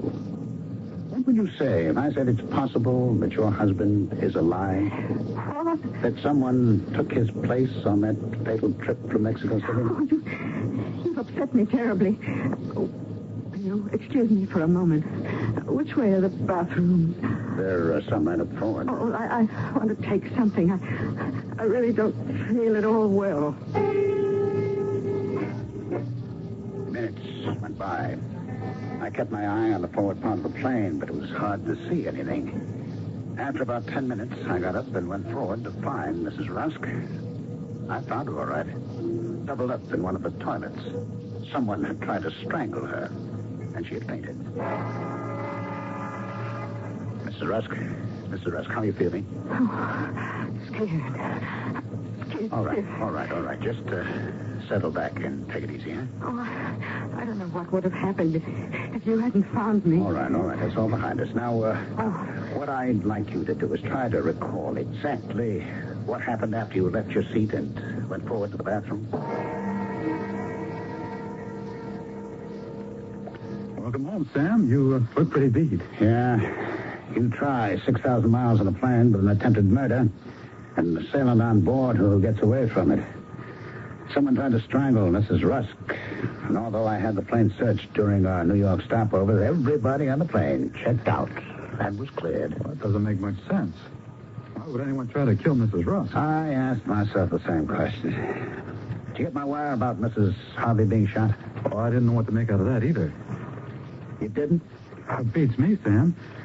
Now, let me think about it. Maybe I can figure something out. Yeah, you do that, George. Hey, are you angry at me? No, I'm just tired. I'm going to hit the showers and have a sack. Then I'll tell you where we go from here. Jerry, let me in the cabin. Open up. It's me, George. What in the blazes is the matter with you? You want the whole mountain to know you're here? Sam's back. The crash was no accident, Jerry. You say. Sam says it was fixed. And I tell you, the Viking told me he had no hand in it. That must have been an accident. But it is possible the Viking had a contract out on Don, and whoever had it, may have let it get out of hand. They could have jumped the gun. Sure, it's possible. Anything's possible. But in this business, George, there's a chain of command. And what the Viking says goes. Did he tell you face to face? I never met the man. Don was the only one who ever did. Viking takes care of the shipments, and Don and I did the selling. That crash was an accident, believe me. All right, Jerry, if you say so. I just wish I'd met your brother, Don. Well, you were just beginning with us. All he could trust you with was the pickups and the deliveries. Now, George, move your tail out of here. George Howard! Jerry Harvey! This is Sam Keller. You are surrounded. I volunteer to open the cabin door and come out with your hands up. That's Sam. What's the matter with him? I'll go and talk to him. Hey, Sam, everything's under control. It's me, George. I know it's you, George. Now, you just tell your friend Harvey to come out that door with you. But, Sam... Don't make me do anything hasty, George. Your hands up, and Harvey's right high in the air. Now, come on out, both of you. Unless you'd like us to come in there after you.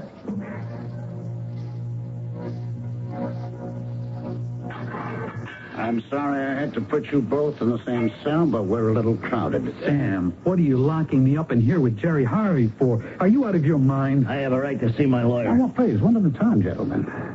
No, George, I'm not out of my mind, but I admit I was a little slow in wising up whose side you were on. And Mr. Harvey, your lawyer will be here in a moment. He's in Copenhagen. No, I'm afraid he isn't. Guard, will you escort the gentleman with the briefcase to the cell block, please? Mr. Harvey, your lawyer is Mr. Sven Knudsen, isn't he? Yes, but how did I... He'll be here in just a moment. Sam, can you tell me one single thing I should be put behind bars for? All right. How about conspiracy, George, just for openers?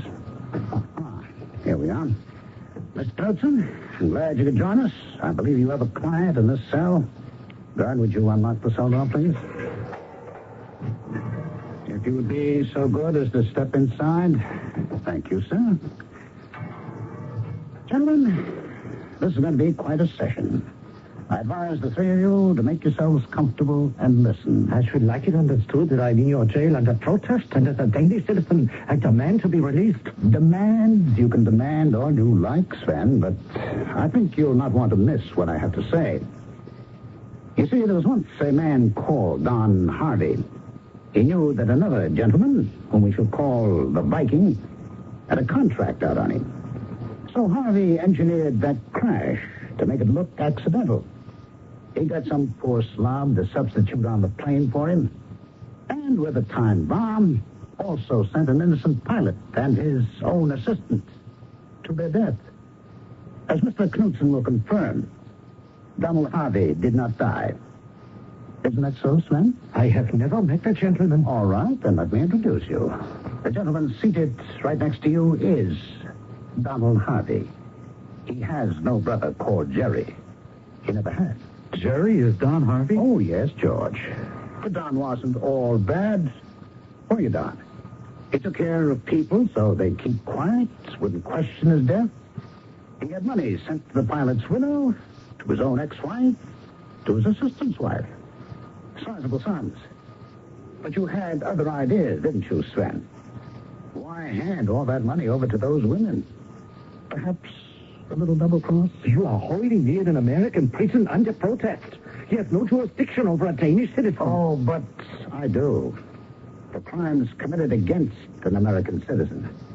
I think we can prove that you shot and killed Mrs. Harvey in Copenhagen and attempted to strangle Mrs. Rusk on an intercontinental flight in midair. I was not on that flight. Have you forgotten, Sven? You most certainly were. As a former pilot, all you had to do was ask your old buddies, could you fly with them in the cockpit? And naturally, when we came into New York, they were reluctant to tell the authorities of your little joyride. It's against regulations, isn't it? It's pure speculation, Mr. Kellogg. I demand to see the Danish ambassador. And so you shall, sir. The ambassador has been notified that we have apprehended a man both our countries have long been looking for. The mastermind of the Copenhagen connection. Donald, George, may I introduce you to Mr. Sven Knudsen, otherwise known as the Viking.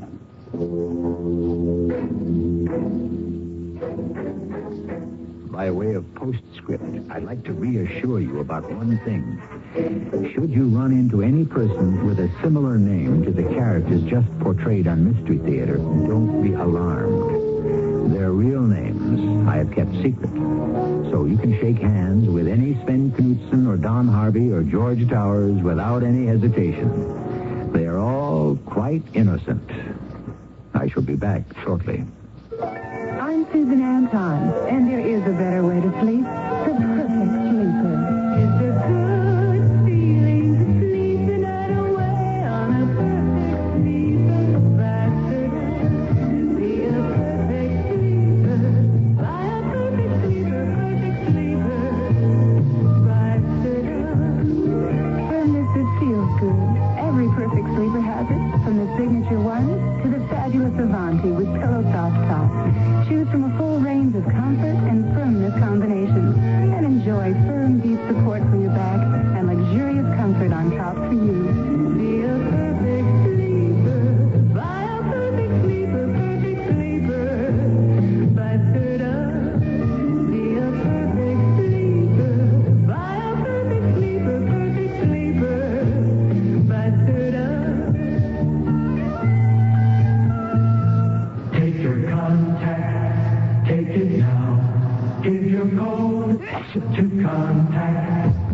Before you choose a cold medicine, you should know that no cold tablet, no cold liquid has found the way to give you Contact's continuous relief. One Contact works after 12 hours. Helps relieve all your congestive symptoms. All day, all night. That's the wonder of Contact. If you're cold, to Contact. Take only as directed. I'm not at all old-fashioned, except to touch my thirst. 'Cause when I need refreshment, old-fashioned days come first.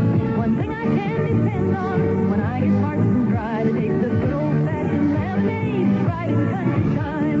Country time, country time. Tastes like that good old-fashioned lemonade. Not too tart, not too sweet, with natural lemon flavor. Country time lemonade flavored drink. Tastes like that good old-fashioned lemonade.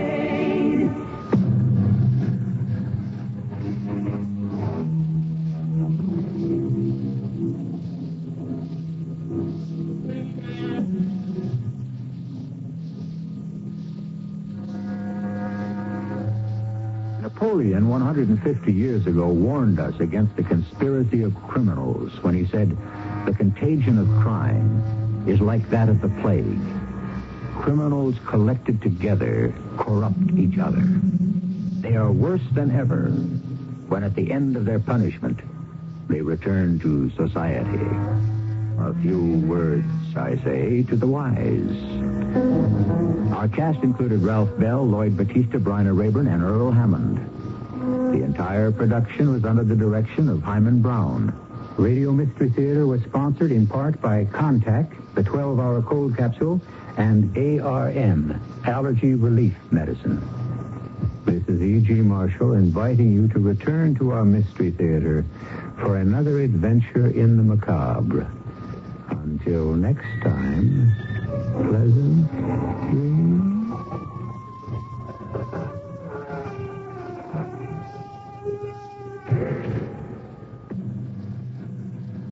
CBS Radio Mystery Theater presents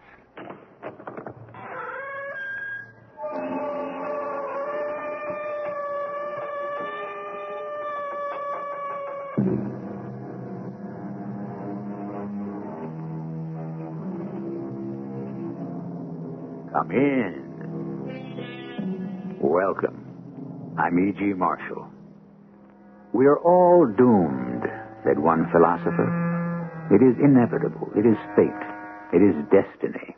Our lives hang on a slender thread from one day to another. We place our daily existence in the hands of total strangers and pray for the luck of the draw. We do it when we drive down the highway, when we fly in an airplane. We do it when we elect a president. It is not death we fear, but the inevitability of it. The destiny of one, the destiny of millions, can rest in the hand of a single person. That's right. Ignore the truth. Go make your report. Tell them a lie. Dr. Baylor, it's all in your mind. You can't allow this project to continue. It's flawed. It's dangerous. There is only death. You alone have the power to stop it. You're talking insanely. You fool. Are you also blind? We will be destroyed, and you are the only one with the power to save us.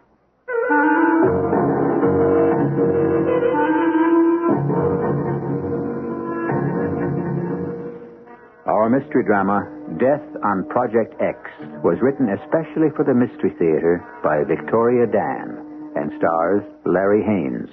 It is sponsored in part by X-Lax and True Value Hardware Stores. I'll be back shortly with Act One.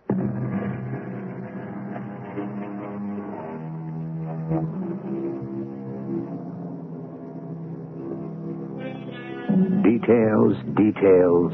In the infinity of government bureaucracy, have you ever wondered about those workers whose job it is to look after the tiny pluses and minuses? The supposedly insignificant paperwork that maintains the order of our society. For them, the sum total of any of our lives is written on a slip of adding machine tape.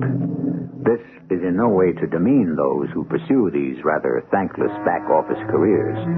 But even the dullest of jobs is never totally predictable. And obscurity can often end with a call to the front desk. You're probably wondering why I've sent for you, Jenkins. Jenkins is on sick leave, sir. I'm Hughes. What happened to Krebs? Transferred to another department, sir. Well, what about... Haggerty retired last month. Hughes, huh? Mm-hmm. How long have you been with Project Planning Office? 5 years. And, of course, you've served on the review board before? No, General. No? You worked for the planning office all this time and you've never gone on a field inspection? No, sir. Well, then how can you possibly be acting assistant director? Seniority, sir.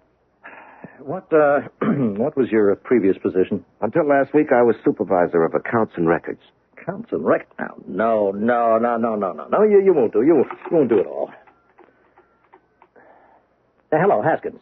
General Glynn here. What do you mean sending me this Hughes fellow? He has no experience. What? Are you sure? He is. Well, no, all right. All right, I'll get back to you. This is incredible, Hughes, but according to the director, you're the only available staff member familiar with Project X. Yes, sir. The accounting section is acquainted with every detail of every project. Well, let's hear what you know, Hughes. Yes, sir. Project X, filed under Category 723, Miscellaneous Research, Secret Type B, Defense. Total expenditure to date, $1.87 billion. Location, 1/2 mile underground. Craig installation. Personnel, 89 men, 43 women. That's enough, Hughes. You certainly know the raw facts, but knowledge is no substitute for experience. No, sir. This department is overextended.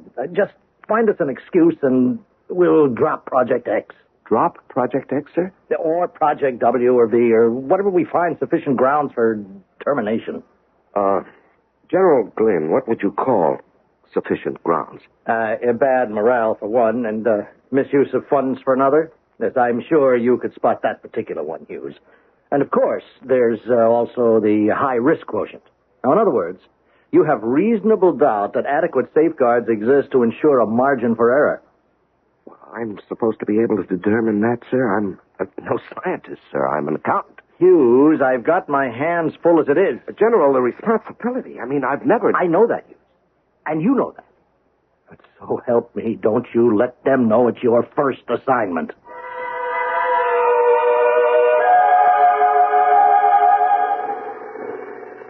I did want you to have a look at the main generating plant, Mr. Hughes. Oh, it's very impressive, Colonel. Not to mention efficient. As the project's chief power source, it can't be beaten for maximum utilization of fuel anywhere. Yes, I've seen the figures. Mr. Hughes, I just want you to know that the Project X staff is completely at your disposal. I appreciate your cooperation. Yes, that's it, cooperation. The research we're doing here at X, it's at least important enough for a little common courtesy. I'm sure you've run into some real belligerent types on other inspections, haven't you? Yes, I have, certainly. If we're finished here, I'd like to take you on to the primary testing facility. This, of course, is the main lab. You won't find another as well equipped in the entire country. At a cost of nearly $67.2 million, I should think not. You certainly know your figures. Well, details have always intrigued me, Colonel. Facts, figures, these things are the black and white. They are the ultimate indicator of success or failure. You sound just like an accountant. Well, you might say I'm interested in seeing the financial outlay for this project is justified by its progress, Colonel. In other words, the boys at the planning office still want to know if they're getting their money's worth. Well, I assure you, Mr. Hughes, at Project X, you certainly are. By the way, I'd like you to join me for dinner. You have no other plans? Thank you, Colonel. I'd be happy to. Memo to General E.F. Glynn. My first day at Project X. Record most favorable first impression. Project director extremely cooperative. Facilities well planned and in good order. Staff efficient and congenial. No evidence of any morale problems. Come in. I said come in. Oh, that's strange. Nobody's there. Wait a minute, what's this? That's a note. Who'd write me a note? Let's see. Beware, the end is near. Beware, the end is near. Now, what kind of a message is that? You say someone slipped the note under the door to your quarters? Yes, that's right, Colonel. Strange. Colonel, do you have any staff members here who might be a little unstable? Mr. Hughes, our people are carefully screened to avoid just that. Over 130 men and women engaged in top-secret defense research, constantly under stress, and there are never any difficulties? Well, of course, we're human. Occasionally, some of our people experience depression, fatigue, but it's normal. And you say there's no morale problem? Here? No, not at all. I'm sure even you noticed how well our people seem to work together. Do you have any conception of how crucial our research is? Do you think I'd risk it all on demoralized personnel? Well, Colonel, sir, I merely inquired. I wasn't insinuating. I told you we have nothing to hide. We're an open book. Then you won't mind if I paid a visit to your infirmary? Of course not. I'd like to meet your staff psychiatrist. Staff psychiatrist? Yes, I just think a brief talk would clarify things for me, Colonel. I'm sure there are no real problems, but I pride myself on being thorough.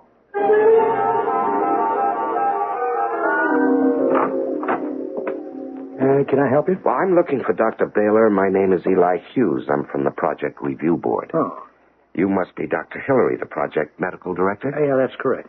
You have an unusually high efficiency rating, Doctor. Yes, I do what I can. Well, I wanted to speak with Dr. Baylor concerning cases of fatigue. Fatigue? Well, according to the Colonel, the only personnel problems here stem from sheer physical exhaustion. Well, I'm sorry, Mr. Hughes. You'll have to come back when Dr. Baylor's available. Well, maybe you could tell me, Dr. Hillary. Well, I'm afraid not. I am rather pressed for time. In other words, you don't wish to cooperate with an official government inspector. Mr. Hughes, don't try to pull rank on me. This is your first time out. That's not true, Doctor. It is written all over you. You don't even understand what we're all about here, now do you? Well, I most certainly do. You don't know anything. Adrian. Hello, Dr. Hillary. Who is the man? Adrian, I'd like you to meet Mr. Hughes. Hello. Can you swim? I beg your pardon? Swim. Can you swim in the water? In fact, I don't. But you must. We're going to be with the fishes, so we must know how. Isn't that so, Dr. Hillary? Yes, Adrian, that's true. Doctor, what is she talking about? I didn't mention the seahorses. We're going to be with the seahorses, too. The seahorses? Yes. We'll all be together. The fishes, the seahorses, and the people. That's a fact. Doctor, have you been practicing your underwater breathing like I told you to? Yes, I certainly have. That's good.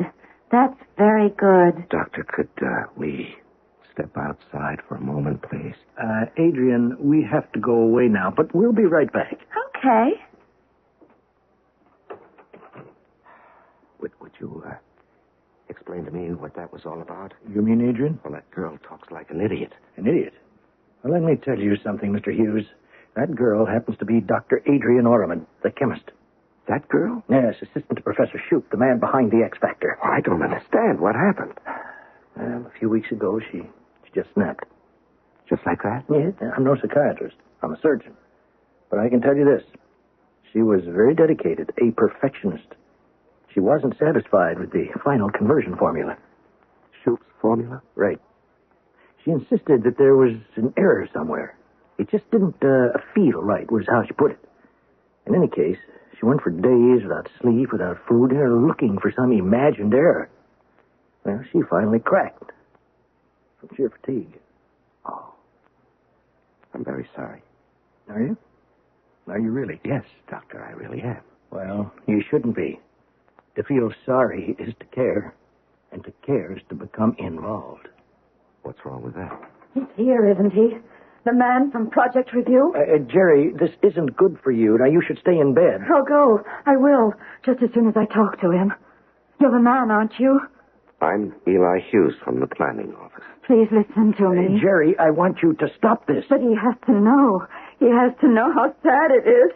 A tragedy, that's what it is. Jerry, you can talk to Mr. Hughes later. Now, we're busy now. I'll go, but please, tell him how sad it is. Yes, I'll tell him. Because he shouldn't be afraid to cry. Tell him. Make him see. He'll cry, too. Yes, Jerry. Because it's so sad. Dr. Hillary, that woman is crazy. Yes, I know. That's all you can say? What else can I say, Mr. Hughes? I've already told you. Yes, I know. You're a surgeon, not a psychiatrist. Well, what does the project psychiatrist have to say about this? Mr. Hughes, Dr. Jerry Baylor is the project psychiatrist. The Bible says, "Physician, heal thyself."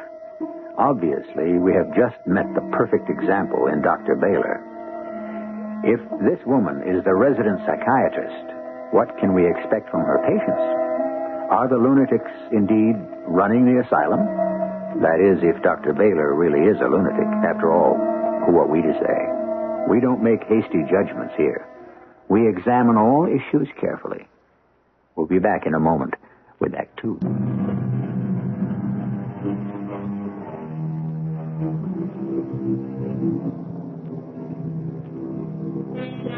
For the past 5 years, Eli Hughes lived a carefully ordered life in an adding machine world where 2 plus 2 always came out 4. Suddenly elevated to the rank of project investigator, he has been sent out on a seemingly routine check of a top-secret research center. And he must make a judgment based on only 2 things: experience and instinct. Lacking the first, we can only hope he has a little of the second. Instinct, that subliminal sense that tells us something is wrong. Colonel, what I want from you is an answer. An answer to what, Mr. Hughes? That woman I met just 10 minutes ago in your infirmary. According to my records, she's still on salary as a full-time staff psychiatrist. I'm aware of that. Well, then perhaps, Colonel, you can explain to me your reasons for not reporting this situation. Mr. Hughes, what do you really know about Project X? I'm acquainted with all the facts. Oh, I'm sure you are. You know the statistics, what we spent. What do you know about us? What are we doing here? You're doing research. What kind of research? Complex research for the defense program. Do you know the nature of the research? Yes, you're developing another weapon. No, not just another weapon. The ultimate weapon. This weapon will render all others obsolete. Yes, I've heard that before. No. This is the highest level of achievement we can ever hope to reach. Nothing will be as sophisticated. X is capable of destruction on a level that is incomprehensible. Colonel, I was talking about Dr. Baylor. So am I. The X factor is the cause of Dr. Baylor's breakdown. Let me explain. There are over 130 men and women working on this project. They have actually constructed a device which, if ever put into operation, could obliterate an entire country in a matter of moments. Moments? Well, I don't see what this has to do with... Let me finish. Our people are working on the ultimate weapon. Can you imagine the moral and ethical implications? The guilt resulting from association with the most devastating weapon ever built by man? Dr. Baylor worked around the clock with some of our people. She listened. She cared. Unfortunately, she had no one to discuss her own doubts and guilt she had absorbed from others. The strain was too much. You mean she broke from the pressure? That's right. And so you understand why... I'm sorry, Colonel. I had no idea, but... Still, this must be reported. The woman must be sent home. Why? Well, because this woman is a government employee drawing a $37,000 salary. That's your reason? Well, Colonel, isn't that reason enough? We're speaking of a broken woman, Mr. Hughes. Yes, I understand that. Well, if you understand, then where is your compassion? How can you send this woman back into a world she no longer fits into? A record forever ruined. I can't help that. At least here, she does no real harm. That woman is harmless? Absolutely. She still has the delusion that she's helping her fellow workers. She feels useful. Would you take that away from her? Well, I'm not trying to. I mean, I have to follow regulations. So you'd send her away and strip every last vestige of dignity from the woman? Do you have any idea how overextended this project is? She no longer qualifies as a member of your staff. And how do you know what qualifies someone as a member of my staff? Now listen, Eli. Now, let's forget the formalities for a while. I want you to erase from your mind the stereotype of cold-hearted military officers. I care about this project, and I care about these people. And I think what's good for one is good for the other. But I'm talking about efficiency. And I'm talking about humanity. Well, you can't have both. Who sir. says so? Maybe you've been behind your desk too long. Or maybe you've been on so many field inspections that we all begin to look alike to you. No. In fact, what? Nothing. You'll have to excuse me, Colonel. I have work to do. You're making your first mistake, Mr. Hughes. You are becoming personally involved with this project. I am not. If something is disturbing you, why not just put it in your report? Because I want to be fair about this. I know you've just been talking with the colonel. As a result, you've made your second mistake. What are you talking about? I mean, you just can't leave well enough alone, can you? You're beginning to doubt yourself. Doubt this project. Is it really worth all the expense, all the trouble? And what do you think? Well, I can't answer. I refuse even to let myself think about it. If you want answers, why don't you talk to the man who made it all possible? And just who are you talking about? The man behind the X Factor, Professor Shoup. But I want your opinion. I already told you I have no opinion. And if I did, I certainly wouldn't advertise it. To you or to anyone else. Project X is the only sure way to a permanent and lasting peace. The ultimate weapon, Professor? But of course. Well, I don't understand how a weapon will bring peace. Isn't it obvious? Well, frankly, no. If we have the means of destroying our enemies before they are capable of responding, who would ever dare attack us? Well, what if you did use it? Wouldn't it destroy everything? No. Let me explain to you what the X Factor really is. It is the power to harness the elements contained beneath the Earth's crust and channel them for our own use. A virtually unlimited source of natural energy combined with the power to control it, actually direct it. In other words, pinpoint destruction. Yeah, that's right. Oh, I had no idea. That is why it will bring us peace, because to contemplate war in the face of Project X is to be faced with obliteration without hope of escape. The choice will have to be that of trust and peace. Yes, I never thought of that. You must admit it all puts the matter quite in perspective, does it not? It certainly does, Professor.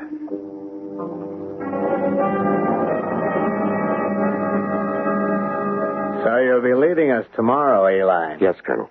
I thought about what you said about Dr. Jerry Baylor. I'm not going to make any mention of it in my report. It's not necessary to the case. Thank you. As far as I'm concerned, if you consider Dr. Baylor to be a member of the Project X staff, I won't dispute it. What brought about this sudden change of heart? Colonel, I am not a man affected by sentimentality. Oh? My primary interest is saving the government unnecessary expense. As a full-time staff member, Dr. Baylor receives a yearly salary of $37,500. If, however, she were discharged from her position here and put into the care of the Army Medical Center, annual cost for maintenance and therapy would approximate $52,000, not to mention the monthly stipend to her dependents, bringing a total expenditure per annum to well over $63,000. Keeping the doctor on at Project X will be a savings to the government of $26,500. You're very efficient, Mr. Hughes. I try to be.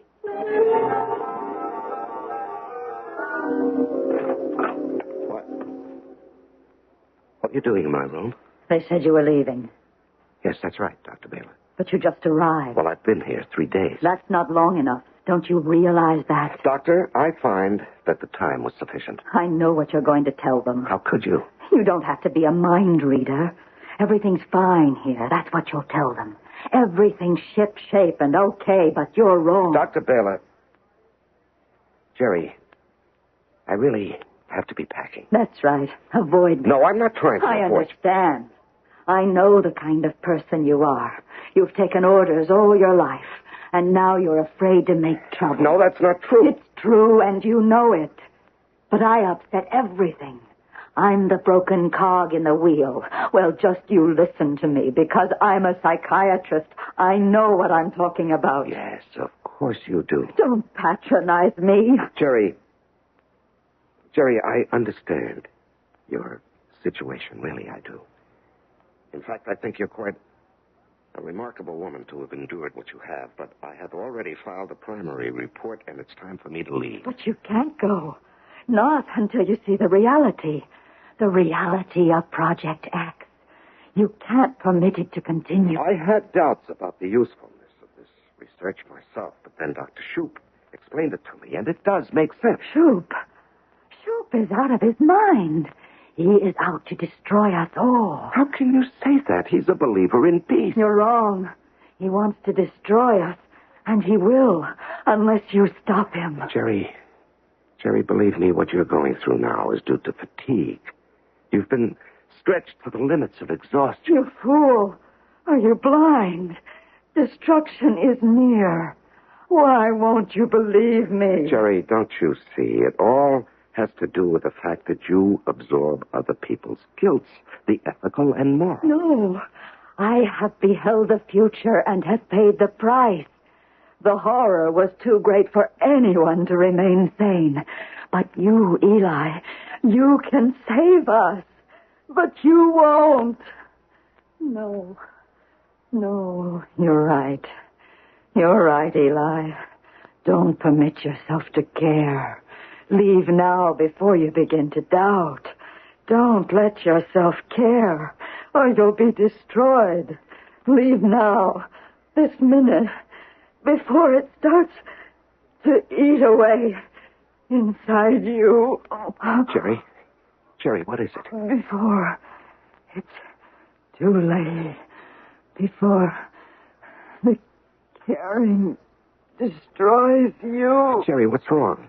I see under the facade. You are sensitive, like the others. You are vulnerable. Jerry, what's the matter? Before it kills you. Jerry. Answer me. Jerry. Well, how is she? Mr. Hughes. What happened, Doctor? Why did she faint? She didn't faint. She's dead. Dead? That's impossible. She's dead, Mr. Hughes. No, I don't believe that. Why, only a few minutes ago, she was standing right here talking to me. I know. Well, how could she die just like that? The truth, Mr. Hughes, is that Jerry Baylor is dead because she had no desire to go on living. That's a reason? It has to be. Because other than that, there is no reason under the sun why this woman should be dead.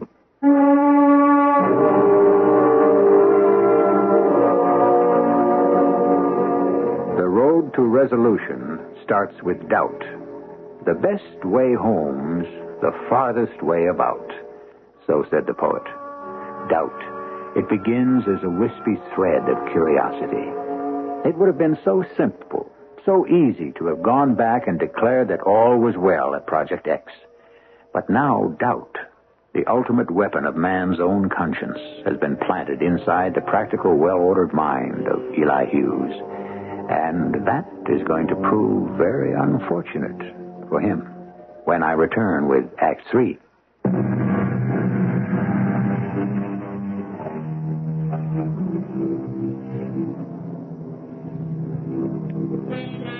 The will to live.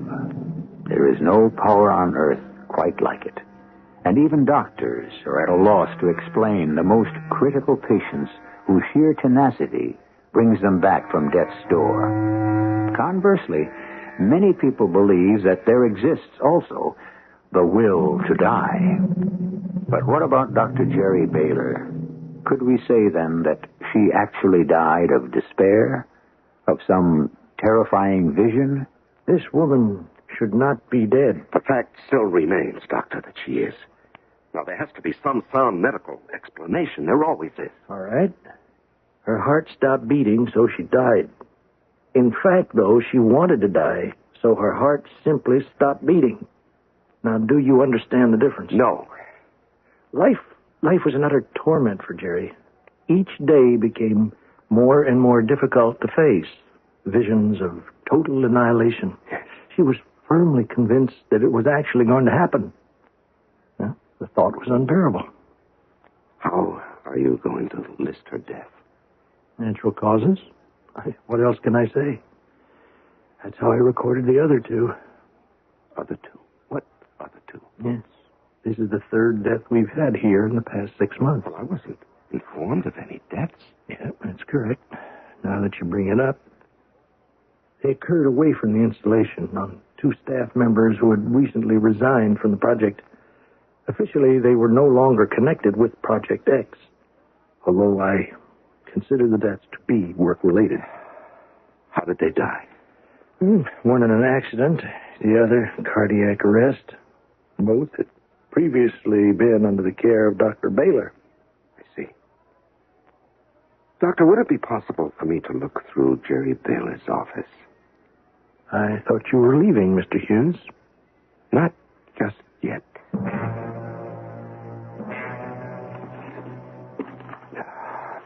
Nothing so far, nothing.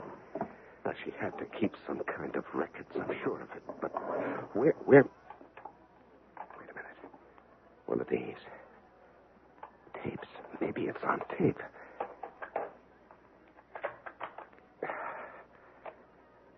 Tape 3. Received news today of Dr. Vanetti's death. The second death in under a month. There must be a correlation. She did put it on tape. Well, maybe now I can get some answers. In conclusion, both of the deceased scientists had the following in common. They worked in the same lab. They both had previously expressed anxieties to me connected with the safety of Project X. Both admitted to an overwhelming sense of doom. Both had unusually high sensitivity ratings. Sensitivity ratings? Now, what can she mean by that? It's sort of an unofficial scientific term, Mr. Hughes. A sensitivity rating is a scale that Dr. Baylor used to classify the intuitive nature of her patients. Now, she believed that some people have a greater sensitivity to stimuli than others. Now, she was almost afraid to use the words extrasensory perception, but she believed that some people have a kind of antennae that enables them to detect danger present in any everyday situation. Oh, a kind of sixth sense, Doctor? If you go along with her theory, I guess you could call it that. Oh. Well, that would explain what happened to those 2 scientists, and even Dr. Baylor. Well, you can believe that. I don't. I just think that what happened to the 3 of them, like what's happening to Adrian inside that room there. Some people can't cope with stress. It's as simple as that. I don't know, Doctor. What about this girl, Adrian? You met her. She cracked after Jerry was no longer able to function as staff psychiatrist. Well, maybe there's a connection somehow. I'd like to talk to her again. Well, if you want, Mr. Hughes, but I really don't think it's going to give you any answers. Unless, that is, you already have one in mind. Hello, Adrian. Oh, hello. Do you remember me? You're Mr. Hughes. You can call me Eli. Okay. Eli, have you learned to swim yet? No, but I will. You better hurry up. You don't have forever, you know. Yes, Adrian, did you know a man named Dr. Vannetti? Who? Dr. Vannetti. He was a chemist like yourself. Both you and Dr. Vannetti came to work at X around the same time. Dr. Vannetti? Yes, he worked alongside you and Professor Shoup. Professor Shoup? Yes, that's right, Adrian. Now, maybe you can tell me about Dr. Vanetti. No, I don't want to. All right. I don't want to upset you. Do you see these figures, Professor Shoup? What are you talking about? Do you see our calculations, Shoup? You've made a mistake. Why won't you double-check your figures against ours? Professor Shoup, why are you so stubborn? Your calculations are off. What calculations? I can do a backstroke and hold my breath underwater for almost 1 whole minute. Adrian, what calculations are you talking about? I don't want to talk to you anymore today. You're too serious. I hope you don't mind me disturbing you, Professor Shoup. Oh, of course not, my boy. Now, you were asking me about Dr. Vanetti and poor Adrian. Yes. Did you all, how do I put it tactfully? Did you all get along well? Very tactful, my boy, but unnecessary. In fact, the three of us got along famously. Just famously we did. Well, the reason I'm asking you is because Adrian mentioned something to me about some calculations being off. Oh, poor Adrian. She was so very distressed about Dr. Vanetti. They were very close, I understand. In other words, there are no calculations. Well, certainly there are. The calculations on my conversion formula. We start testing next week, and I'm very excited, and so is the Colonel. I take it that Dr. Vanetti disagreed with you on some of your figures. No, he certainly did. But I set him straight quickly. Yes. Professor, who double-checks you? Everything is double-checked by the most qualified member of this staff. Me. You're joking, aren't you? Mr. Hughes, I double-check myself. Now, on along. I have got work to do.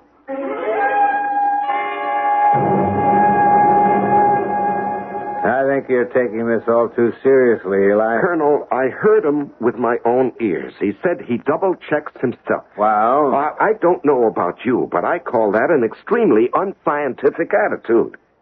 Now, I certainly intend to mention it in my report. I'm beginning to have my doubts about Professor Shoup. Oh, now, look, you have to understand, the professor is a genius, an absolute genius. Colonel, I find your attitude very unprofessional.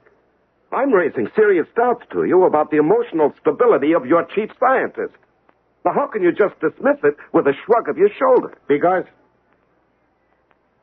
well, it's this way, Eli. We're testing X on a very small scale next week. And as a favor to me, I'm asking you to let this all ride until after the test takes place. Now, you're not serious. Now, what if Dr. Raymond Vanetti and Dr. Adrian Oromad were right and the professor was wrong? That, Eli, is extremely unlikely. Well, I'll go along with that, Colonel. The question is, can you afford to take that chance? So you're going away? Adrian, I wanted to thank you. Thank me? Yes, you helped me make a very important decision. I'm going to make my report today. Terminating Project X. Terminate? It means that Professor Shoup won't be able to carry out the testing next week.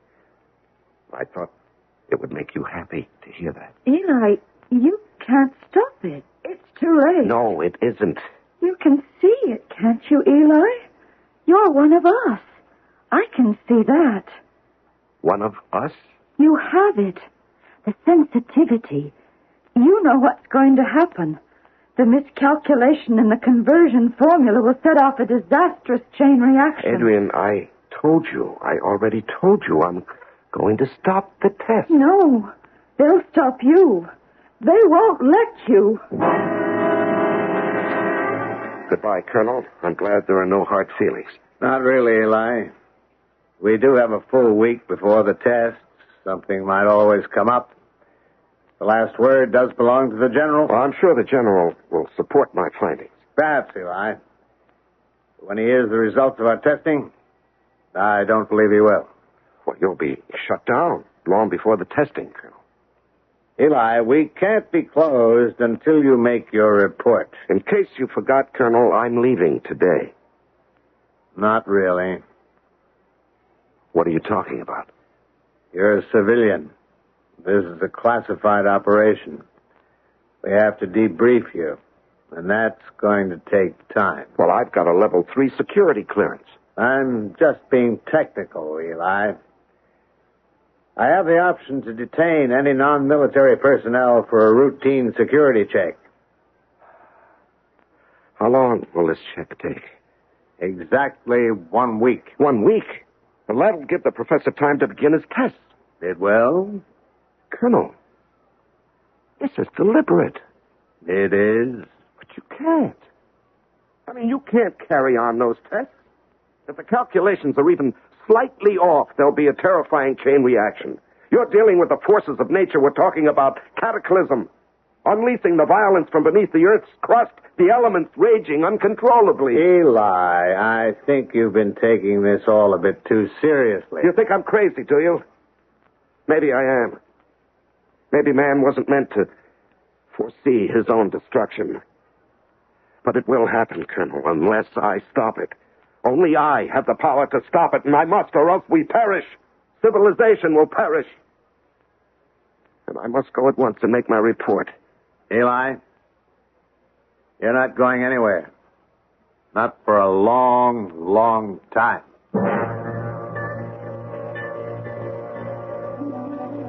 No, lie down, Mr. Hughes. How long have I been here, Dr. Hillary? Almost a week. Doctor, it still isn't too late. There's still time. I told you, Mr. Hughes, not to become emotionally involved. Now, look what it's done to you. No, it doesn't matter. Not really. I can't stop destiny. Please, don't tire yourself. She was right.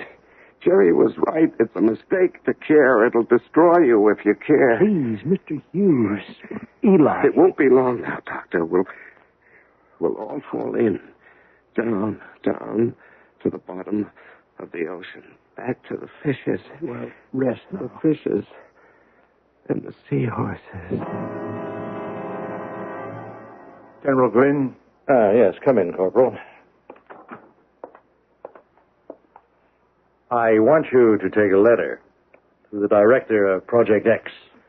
Ready, sir. To the attention of Colonel Lilly, Project Director.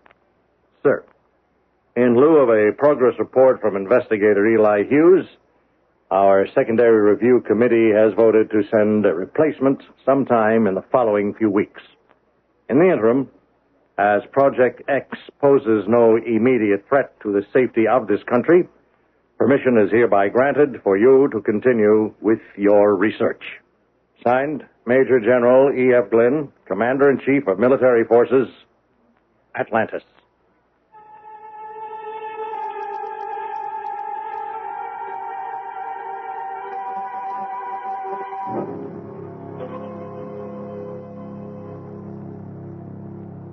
Atlantis? You mean we didn't tell you that this story was about Atlantis? Well, after all, we never exactly told you it wasn't. One thing is for sure, though. We don't have to tell you how this story ends. Undoubtedly, you have already heard the ending. Atlantis was destroyed. I'll be back in a moment.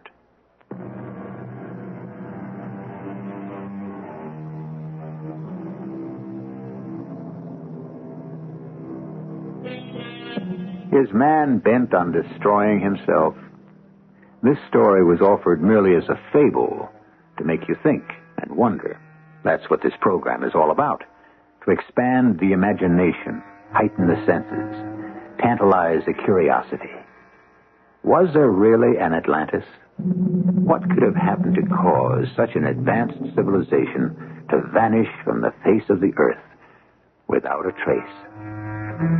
Our cast included Larry Haynes, Robert Dryden, Catherine Byers, and Court Benson. The entire production was under the direction of Hyman Brown.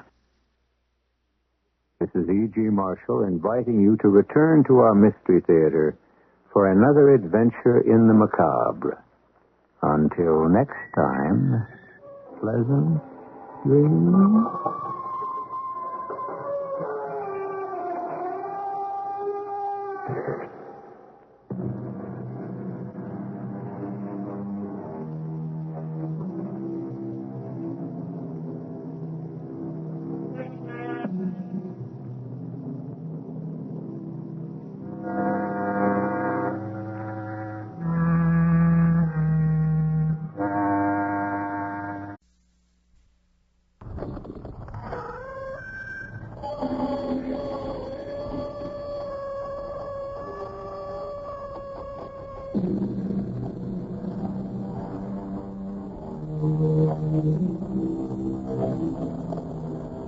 Come in.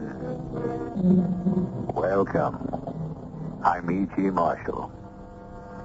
A young man named Giovanni Guasconti came very long ago from the more southern region of Italy to pursue his studies at the University of Padua. Giovanni, who had but a scant supply of gold ducats, took lodgings in a high and gloomy chamber of an old edifice of a family long since extinct.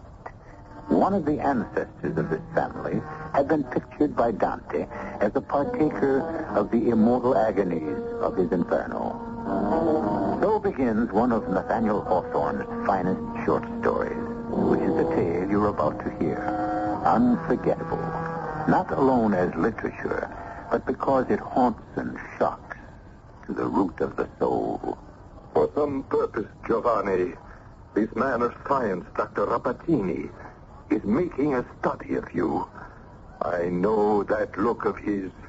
If you know him not, how should he know you? Dr. Baglioni, I would only be surmising, and it is a subject I would rather not pursue. Heed me carefully.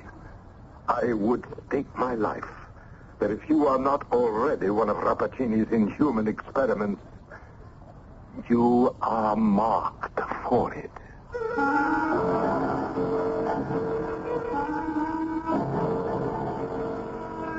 Our mystery drama, The Kiss of Death, was adapted from the Nathaniel Hawthorne classic short story, especially for the Mystery Theater, by Ian Martin, and stars Kurt Peterson and Patsy Bruder.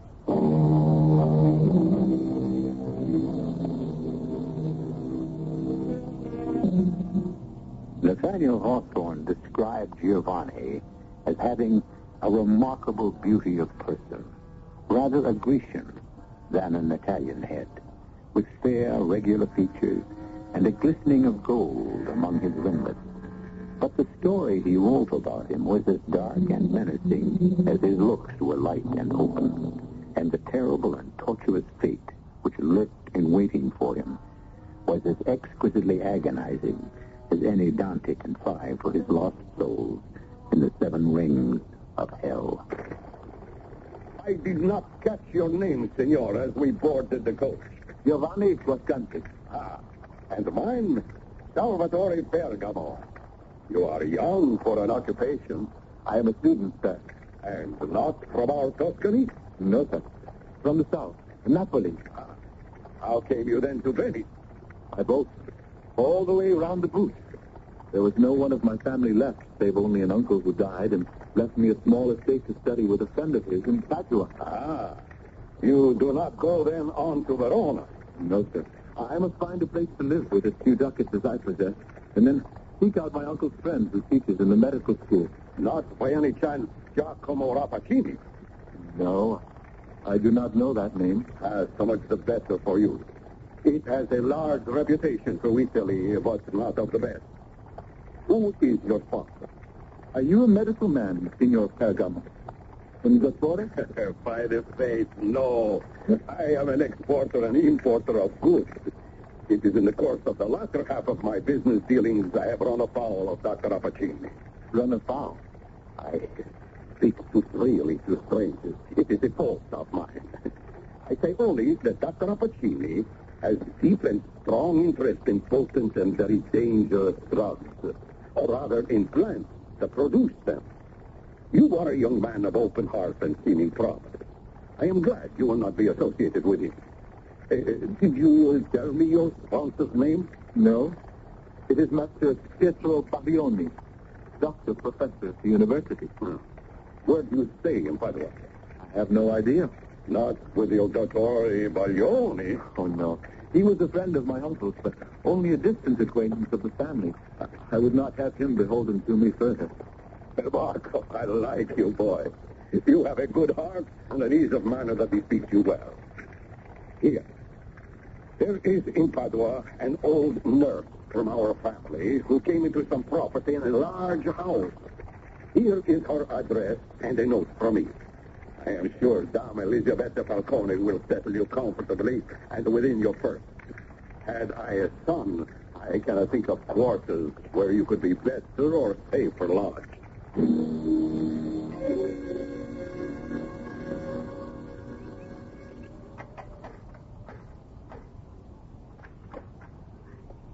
Si, signor. La Dama Elisabetta Falcone? At your service. To whom have I the honor of speaking? Giovanni Goscanti. I bear an introduction from an old friend, Signor Salvatore Pergamo. Oh, il maestro. Oh, Dio. Any friend of my little boy. Oh, come in, I beg you. Thank you. Prego. Oh, Salvatore. I was his nurse, you know. Oh, many years ago now. Tell me, how is he? In good health, happy? In the most excellent health, I should say, judging by his girth. Oh. He gave me a letter for you, asking you forgive the script. Oh, bless the master. He can never bear to remember that I, who brought him up, can neither read nor write. But his signature and seal, that I recognize. Signor, would you be good enough to read what the paper says? Here, let me bring the lantern nearer. Right, it's simple enough. He says, Carissima. This will serve to introduce a young man of good family and great prospects, whose purse is not yet heavy and must find lodging while he attends the university. I could wish him no better fate than you may find room to take him in. Oh, you could not come with a higher recommendation. Of course, you shall stay here.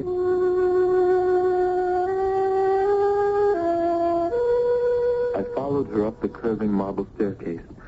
The ceilings and walls finished in great old frescoes. The paint now molding and peeling from the walls. I had a few tradesmen who board on the lower floors. Too damp and musty for the young maestro. I'm afraid you're not very taken with Padua. I miss the sun. There's a chill here in the bones. Or in the heart. You're homesick? I have no home left. My parents, all my family, are dead. Ah, that is enough to dim the sun for anyone.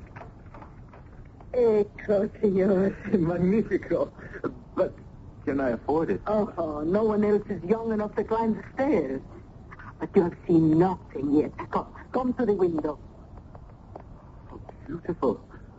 And how strange. Oh, surely there is as bright a sunshine as you left in Naples. Bright, though not so warm.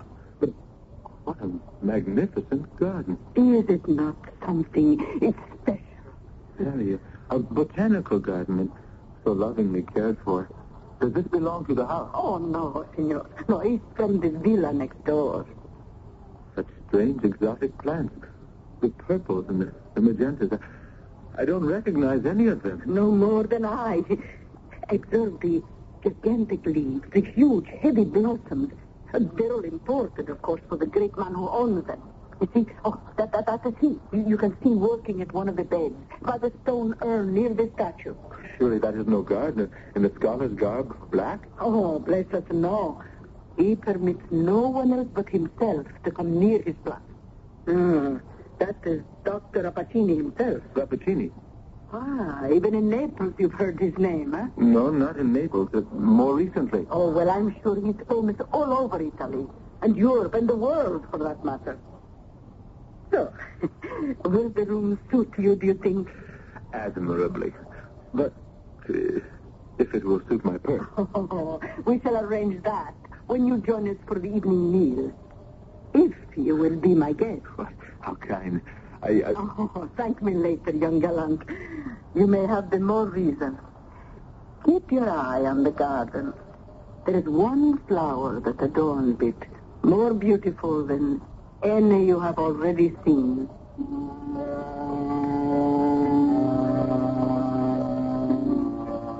The strange, eerie beauty of that garden below held me spellbound. I watched the tall, emaciated figure of the doctor tend his garden, so intent on his ministrations that he was oblivious to all else. Had an herb or a shrub escaped such a scientific and minute examination that it seemed as if he were looking into their innermost nature.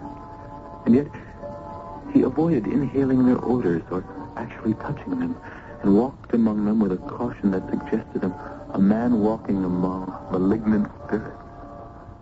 Obviously, he was not the one who cultivated them. I was just wondering who did when... Beatrice! Beatrice! Here I am, Father. Are you in the garden? Yes, and I need your help. I'll be down in a moment. Now I knew what Dama Falcone had meant when she said I had yet to see the garden's most beautiful flower. For brief as the glimpse I had had of her, this was the most radiant, the most vibrantly alive woman I had ever seen in my life. What is it, Father? Our chief treasure. It needs more care than I dare offer in my shattered state. I'm afraid you must take it over as all the others. Gladly. You know how I love them all. But this one... Oh, yes. I am talking to you, my sister. It shall be my task to serve you. And in return, you shall reward me with your perfumed breath, which is the breath of life to me. Never let her languish. She is my greatest triumph.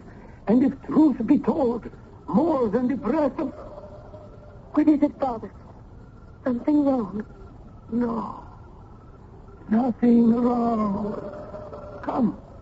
The hour grows late, and the night air is not kind to my chest these days. Was the sickly, somehow menacing Dr. Rappaccini merely finished with his garden inspection? Or had he somehow spied me in the evening shadows of my lattice window? A bell sounding below took me away from my speculations, and I quickly descended to supper. So, all is settled to your satisfaction, and you desire to take the room? I already feel at home. If the agreed-on sum is enough. Oh, more than enough.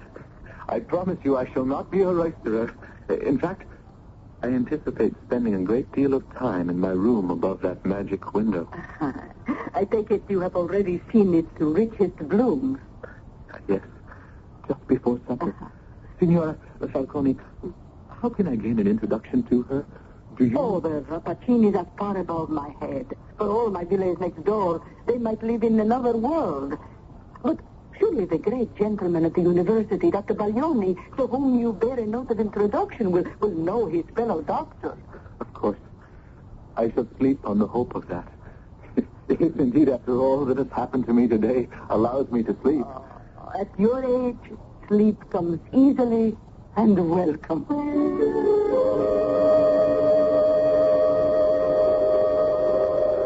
When I awoke, I had overslept and was bone weary from my travels and my new environment. But I was brought to immediate life by the sound of a voice already adored outside my window. Father, must you leave so soon? I have a lecture at the university. Is all well with you here? Of course. I have been tending my sister.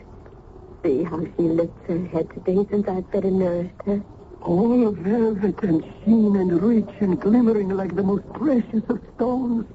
You breathe a new life on it. As it does on me. You are the richer by far. If either of us are. What would we have without each other? You are lonely, Bellissima. For a little human companionship. Quite right.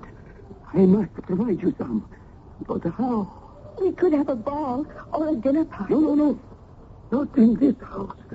No. I know since Mother has gone, you've become a recluse, but it is changing. It is time to think of me. I know, and I promise I shall.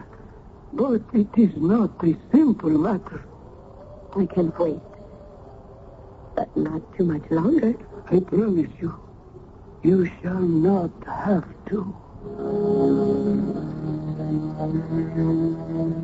I felt guilty eavesdropping from my window, but my heart cried out to have Beatrice as my own, and somehow my mind cried out as loudly to forget her, to run, to leave while there was still time. And for what? Then, suddenly, I realized what was so strange about the garden. All about me, outside it, in other trees, the birds twittered and swooped and lived their lives. But in the garden of my loved one, no bird lived, and no bird sang.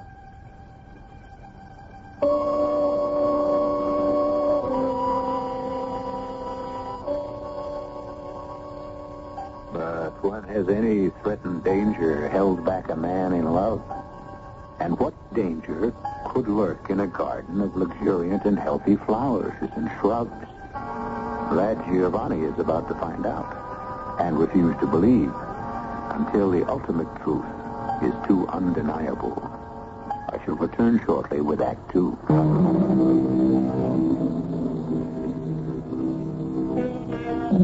There is an influence in the light of morning that tends to rectify whatever errors of fantasy or even of judgment we may have incurred during the sun's decline or in the less wholesome glow of moonlight.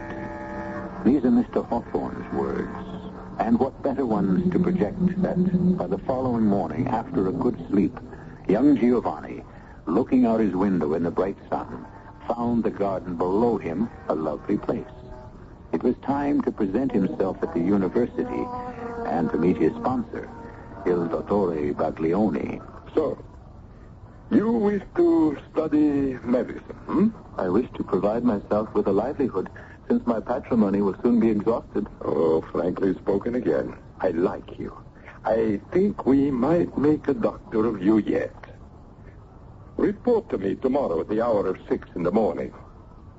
Now, you say you are settled with somewhere to stay? Yes, sir. At La Dama Falcone's house on the Via Eletto. Via Eletto. Is that near Il Dottore Rappaccini's house? Yes, the very next villa. I have been given to understand he is a man of considerable renown. Yes, the name is known. I had gathered more than that. Even famous? Rappaccini. A brilliant, an amazing man. It is his theory that all medicinal virtues are comprised within those substances we call vegetable poisons. Human life means very little to him.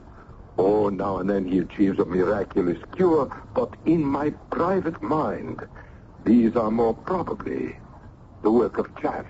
Well, I must confess, I am only interested in Signor Rappaccini because of his daughter. With at least half the young men in Padua, huh? Of whom few have ever seen her face. Nay, nephew of my old friend, in this I am of more hindrance than help. I'm afraid an attempted introduction from me to my rival or his daughter would amount to the kiss of death. I beg you to stay away from Rappaccini and his wild obsessions. Too close an acquaintance with him might prove for you what I already jokingly termed myself the kiss of death. I returned to my lodgings, and on an impulse, I bought a fresh bouquet of flowers from a florist I passed. Arriving home, I mounted breathlessly to my eyrie and was rewarded to see my enchantress engaged below in the garden. She was in the act of being about to pluck one of the strange, exotic flowers from the special plant by the fountain, when, on an impulse, I cried out, "By your leave, Signorina?" Who calls? Giovanni Guasconti, your servant and admirer. Do not pluck that flower. And why not, pray, Signor Stranger? Because I have here such fresh and lovely and healthful flowers as should adorn such beauty and grace. May I dare to toss them to you and ask you to wear them for my sake? Thus? I thank you, good sir. You speak our language softly, and in a different manner from what my ears are used to. Are you from some other land? No. I am Italian, as you, but from the south. You seem quite fair. unlike unlike the other young men I have met. I wish we could meet more formally. And so do I. If I were to call and present my compliments to your father? No. That is not the way. Not yet. But perhaps sometimes we can talk like this. Only it's so far, I wish I could show you my garden. I wish I could walk in it with you. At least if we cannot. Yet, let me return your gift by throwing you one special flower. I believe it's too far for you to catch it. Since I've already picked it, at least I can try. Ready? Yes, as high as you can. Oh, I have it. Oh, no. Don't fall. It had to be one of us, so I let the blossom go. Try again. Not for the world. I would not risk... In the garden, Father. I shall be in directly. You should be in your room tomorrow afternoon. I'm afraid I shall be at my studies at the university. But soon, I hope. Come in. Coming? Yes. So do I hope. Soon. And thank you for my flowers. I will guard them and keep them well. Was it some trick of imagination in the half-light after sundown? But as she turned and fled up the garden path, did my eyes deceive me that my lovely bouquet was already withering in her grasp? Nonsense. I tried to tell myself there was no possibility of distinguishing a faded flower from a fresh one at so great a distance. And my hand, where I had touched her flower, burned with a fever of longing. It was 3 days before I had returned to my full senses again, weak from loss of weight and the debilitating effect of some raging poison that had drained my system. I awakened to see Dama Falcone's kind and worried face hovering over my bed. Oh, so we are awake at last and in our senses, eh? Signora, what are you doing in my room? Oh, what have I been doing the last 3 days under the Dottore Baglioni's orders, but heaping cool compresses on your brow and feeding you gruel to keep body and soul together. Have I been ill, then? Oh, with such a raging of the blood that our good Dottore was worried about you till this morning. What caused it? Even he is not sure. There are infectious germs about this time of year. And after your long trip and the shock of losing your family, Dr. Baglioni thinks you fell prey to one of them. 3 days? What time is it? It's the afternoon? Oh, it wants several hours of sunset yet. No, you must not sit up yet till the Dottore returns. Oh, I just want to... Oh, I am weak. Can you see, in the garden, is the Signora Rappaccini there? No one without business save the docks have been abroad these days. It has rained as if it was time to start building a second ark. Oh, Dio, that will be the good Dottore back. I must go down and let him in. As soon as she had left the room, I found my way weakly to the window. A gray curtain of rain blurred the empty garden below. I staggered back to my bed, my feet unsteady, my brain reeling. Had I really tossed a bouquet of flowers to Beatrice? And did I remember catching but letting fall the blossoms from the garden she threw me in exchange? Then I blacked out again, not to come to till I found Dr. Baglioni examining me. Well, a fine way to start out learning to be a doctor, my young friend, huh? Will it make you a better physician to begin as a patient? I don't know, sir. Well, not if you start out a dead one. But it seems you will recover. What has ailed me? Some unique humor of the blood. Thanks be to God you responded well when I bled you. You should be on your feet very soon. When? How to? Oh, within the week, no doubt, with one as young and as vital as you. Meanwhile, rest and eat well.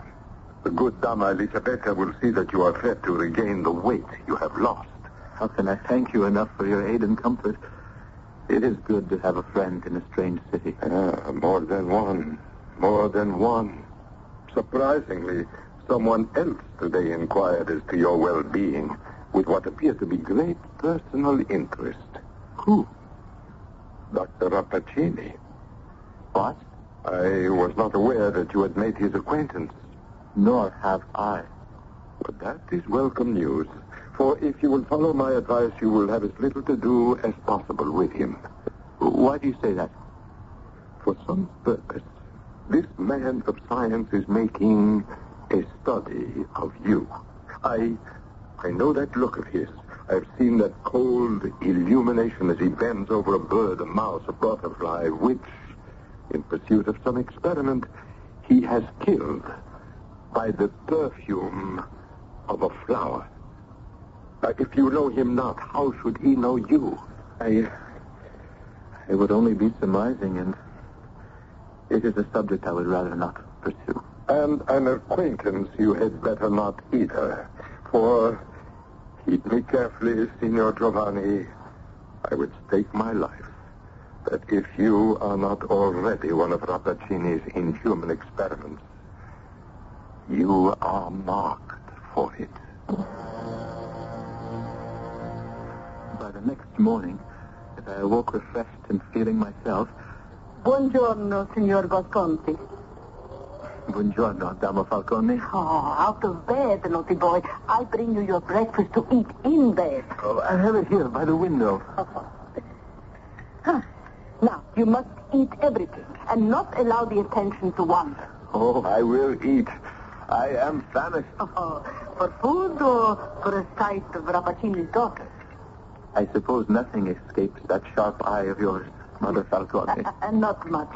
Or my ear. Oh, I think I could have told that doctor what ailed you better than he. What? I heard you and the signorina talking from the window.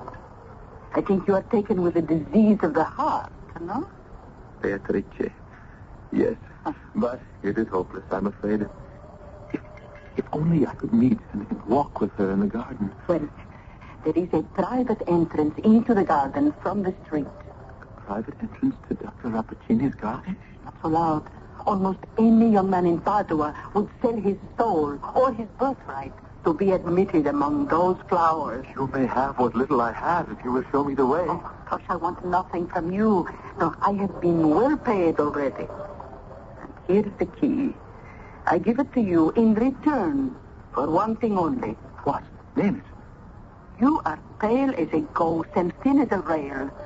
Mangia, signor, so you don't scare the girl half to death. I ate like a lion, dressed in my very best. My blessed guide, Signora Falcone, led me along several obscure passages. Then, suddenly, we were at the door. I thanked her, turned the key easily in the lock, which must have been oiled. I was in Dr. Rappaccini's garden, practically under my own window. Welcome, Signor. You were not surprised to see me? A connoisseur of flowers such as yourself. After the lovely bouquet you tossed me 4 days ago, it is no marvel that my father's rare collection has tempted you to take a nearer view. Was it you who sent this key? I know. But then who? I know not. But does it matter? You are here. Come, I will show you our garden. If fame speaks true, you are as deeply skilled in these rich blossoms and spicy perfumes as your father. No. Although I've grown up among these flowers, I know no more of them than their hues and their perfumes. Believe me. Oh, there's the flower you tried to toss me by my window. May the good Lord be blessed you failed to grasp it. Why? I wanted it very much for a keepsake. Methinks you owe me one. I shall pick it for myself. Oh, no. Touch it not. Not for your very life. It would kill you.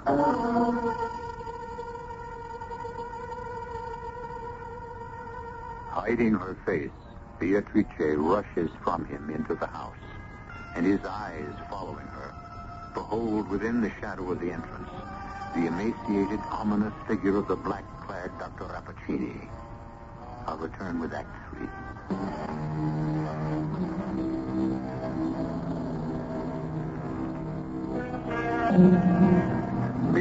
stirred and shaken by his strange encounter with the girl he loves, Giovanni has stumbled back to his room, suddenly overcome with the debility of his 3-day illness, so faint that he is barely able to climb the stairs to his room. Once there, however, no matter how much his fever-weakened body longs for the bed, instinct or some deeper drive forces him to the window. But how could you have given him the key to visit me if you knew there was danger for him? Oh, danger now, my little one. But to think that thoughtlessly, the other day I talked to Blossom from this to him. Had he caught it, what would have happened to him? He would have died. Oh, sweet Mary, forgive me. You were innocent, my love. It would have been but small help to him. Oh, Papa, how can I let him continue to come, even supposing he ever wants to again? Come inside, daughter. This is no place to talk. We may be overheard if he is back in his room. If we are, then I say this. I know he loves me, as I love him. But for his sake, I think it would be better if he stayed away from me. No. I have not long to live. And it is time for you to meet with someone. Let me explain just how this may be accomplished in spite of all. I have been studying on this for a long time, and I have come to a conclusion. Behind the drape on my window, I had listened to this conversation between Beatrice and her father. Now, as I watched them disappear into the house, I looked down on that fateful, hideous flower that my beloved could fondle and kiss with no harm. Could it be so deadly? The answer was vouchsafed immediately. Crawling across one of the statues was a small chameleon, which in its passage had accidentally brushed against a tendril from the strange shrub. In a second, from the touch of that tendril, the lizard contorted itself in one writhing spasm, and then, as if eaten by invisible fire, crackled like a moth in a candle flame and was gone. I could think no more. I threw myself on the bed and mercifully passed into darkness.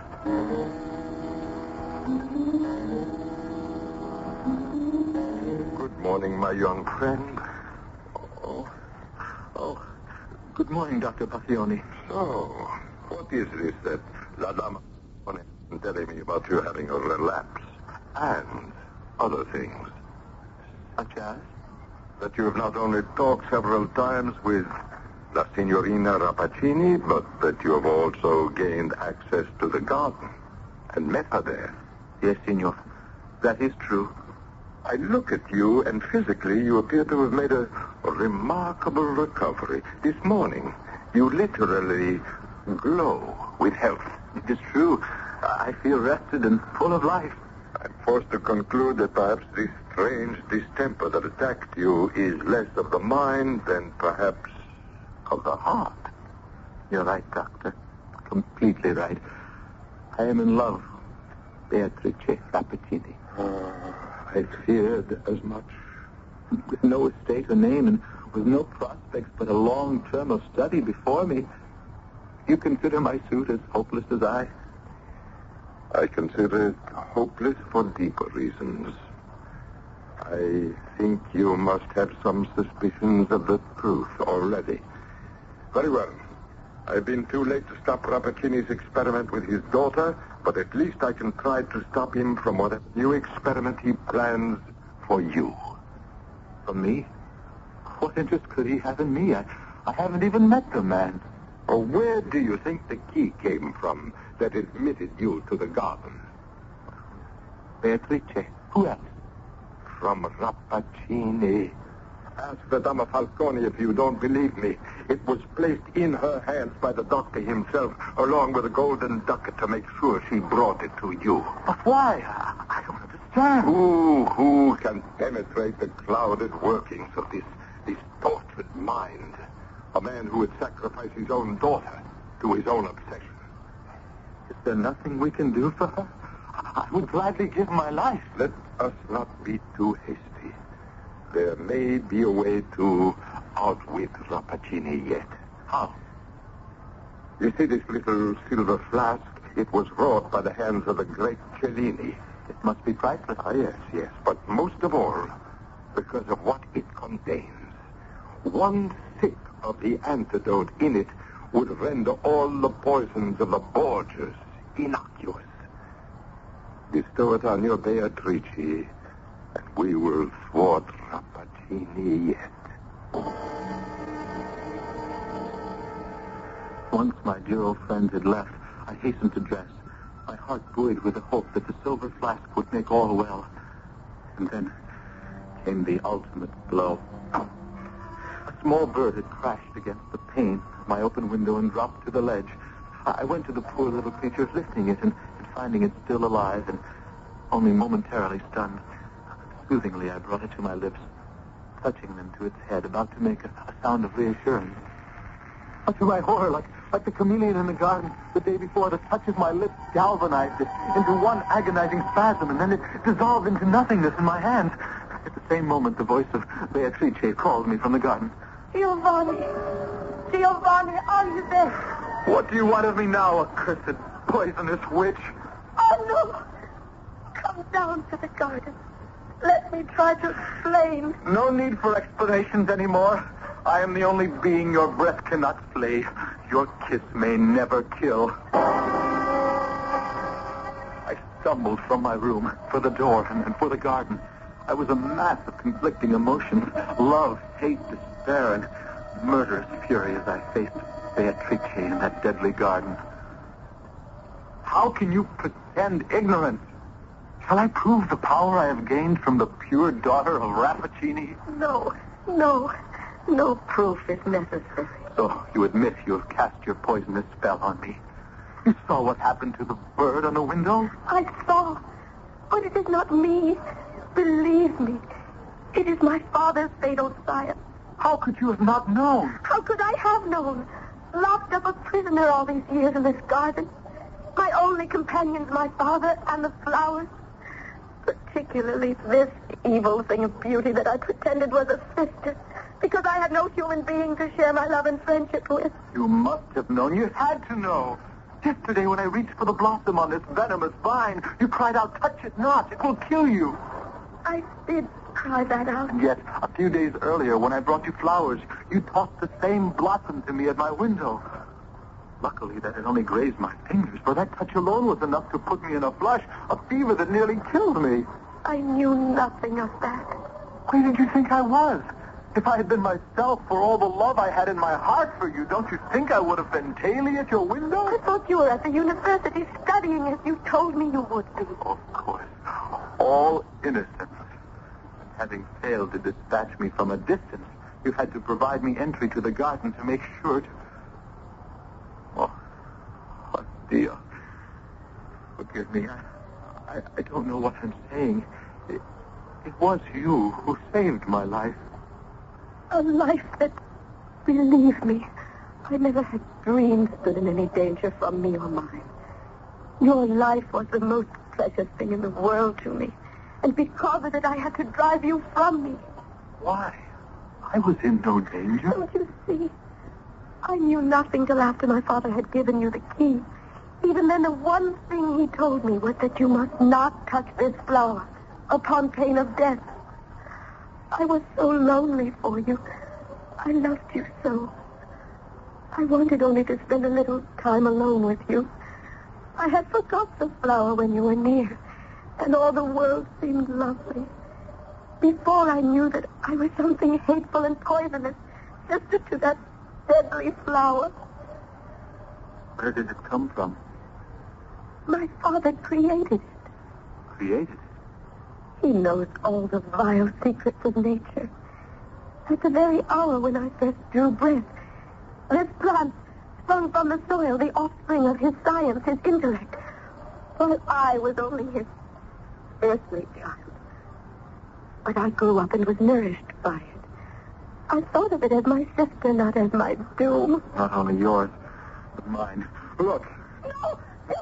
You see, I picked the flower, and it is as harmless to me now as you. My curse on what I love best. No curse, my daughter. Dr. Rappaccini. No curse. You made us both unclean. unclean. Unclean? Look at you. One step below God, both of you, and I created you. Feel the power that courses through your veins. The magic gift my arts have brought you. You could quell the mightiest enemy with a breath. Shrivel the most monstrous onslaught against you with a touch. What more could you ask than to be as near immortal as man or woman may reach? I would have chosen to be loved, not feared. I am condemned forever to what I am. Our fate is not so desperate, thanks to my friend, Dr. Baglioni. Baglioni? That bumbling bigot. In this flask, Beatrice, is an antidote distilled of blessed herbs which can purify us. Then let us drink. No! I warn you. Drink of that flask, and it can bring you only death. So powerful as the poisons you have thrived on, as powerful is that antidote. No human body could stand the conflict. Don't listen to him, Beatrice. Drink, and I will follow. Stop! I will not let you destroy my triumph. I will shoot you first. He has a pistol. You will have to shoot me first, Father. If death is to be our portion, then let it be for all evil. What are you doing? Uprooting forever this venomous vine. Take it to your own bosom, where it belongs. I am undone. I did not mean to cause his death. I thought he was immune. No. My father was immune to nothing except love. Forgive him. He is better off dead. Now, quick, let us drink. It may mean death.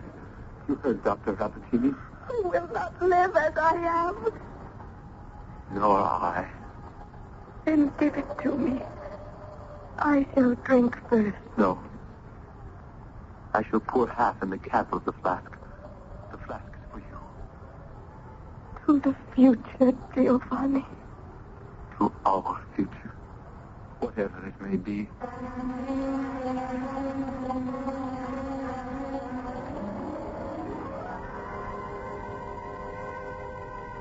What future did these lovers find?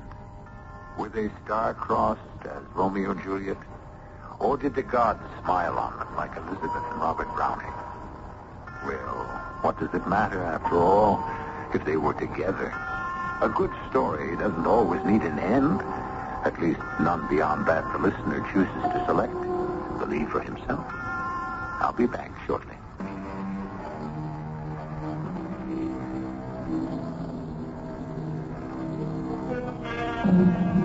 Do I hear some murmurs of dissatisfaction with the ending? Then let us make a confession. The story, as you have heard it, does not end exactly as Nathaniel Hawthorne wrote it. If you must have an ending to this dark tale, you can read his solution. We can only say we thought poor Beatrice and her unlucky lover Giovanni deserved a better fate, dead or alive. And we left it to you to choose. Our cast included Kurt Peterson, Patsy Bruder, Arnold Moss, Bryna Rayburn, and Gilbert Mack. The entire production was under the direction of Hyman Brown. And now, a preview of our next tale. I wouldn't go in there if I was you. You wouldn't? Folks get lost in there. And a lot of that. Oh, we won't get lost. I have a very good sense of direction. But all the same, you take my advice. You stay out of Dutchman's woods. See, Ronnie? Oh, that's ridiculous. We can take care of ourselves. We're not going to get lost. Nobody aims to, of course. Folks do it, though. Yeah, I was going to ask you if Mrs. Griffin, Sarah, would be willing to put up a picnic lunch for us. Oh, she'll fix you up something for lunch. No trouble about that. Only thing is... Oh, we'll be very careful. Well, I'll just go to talk to Sarah about the lunch then. Thanks. But if I was you, I'd stay out of Dutchman's Wood. This is E.G. Marshall inviting you to return to our Mystery Theater for another adventure in the macabre. Until next time, pleasant dreams.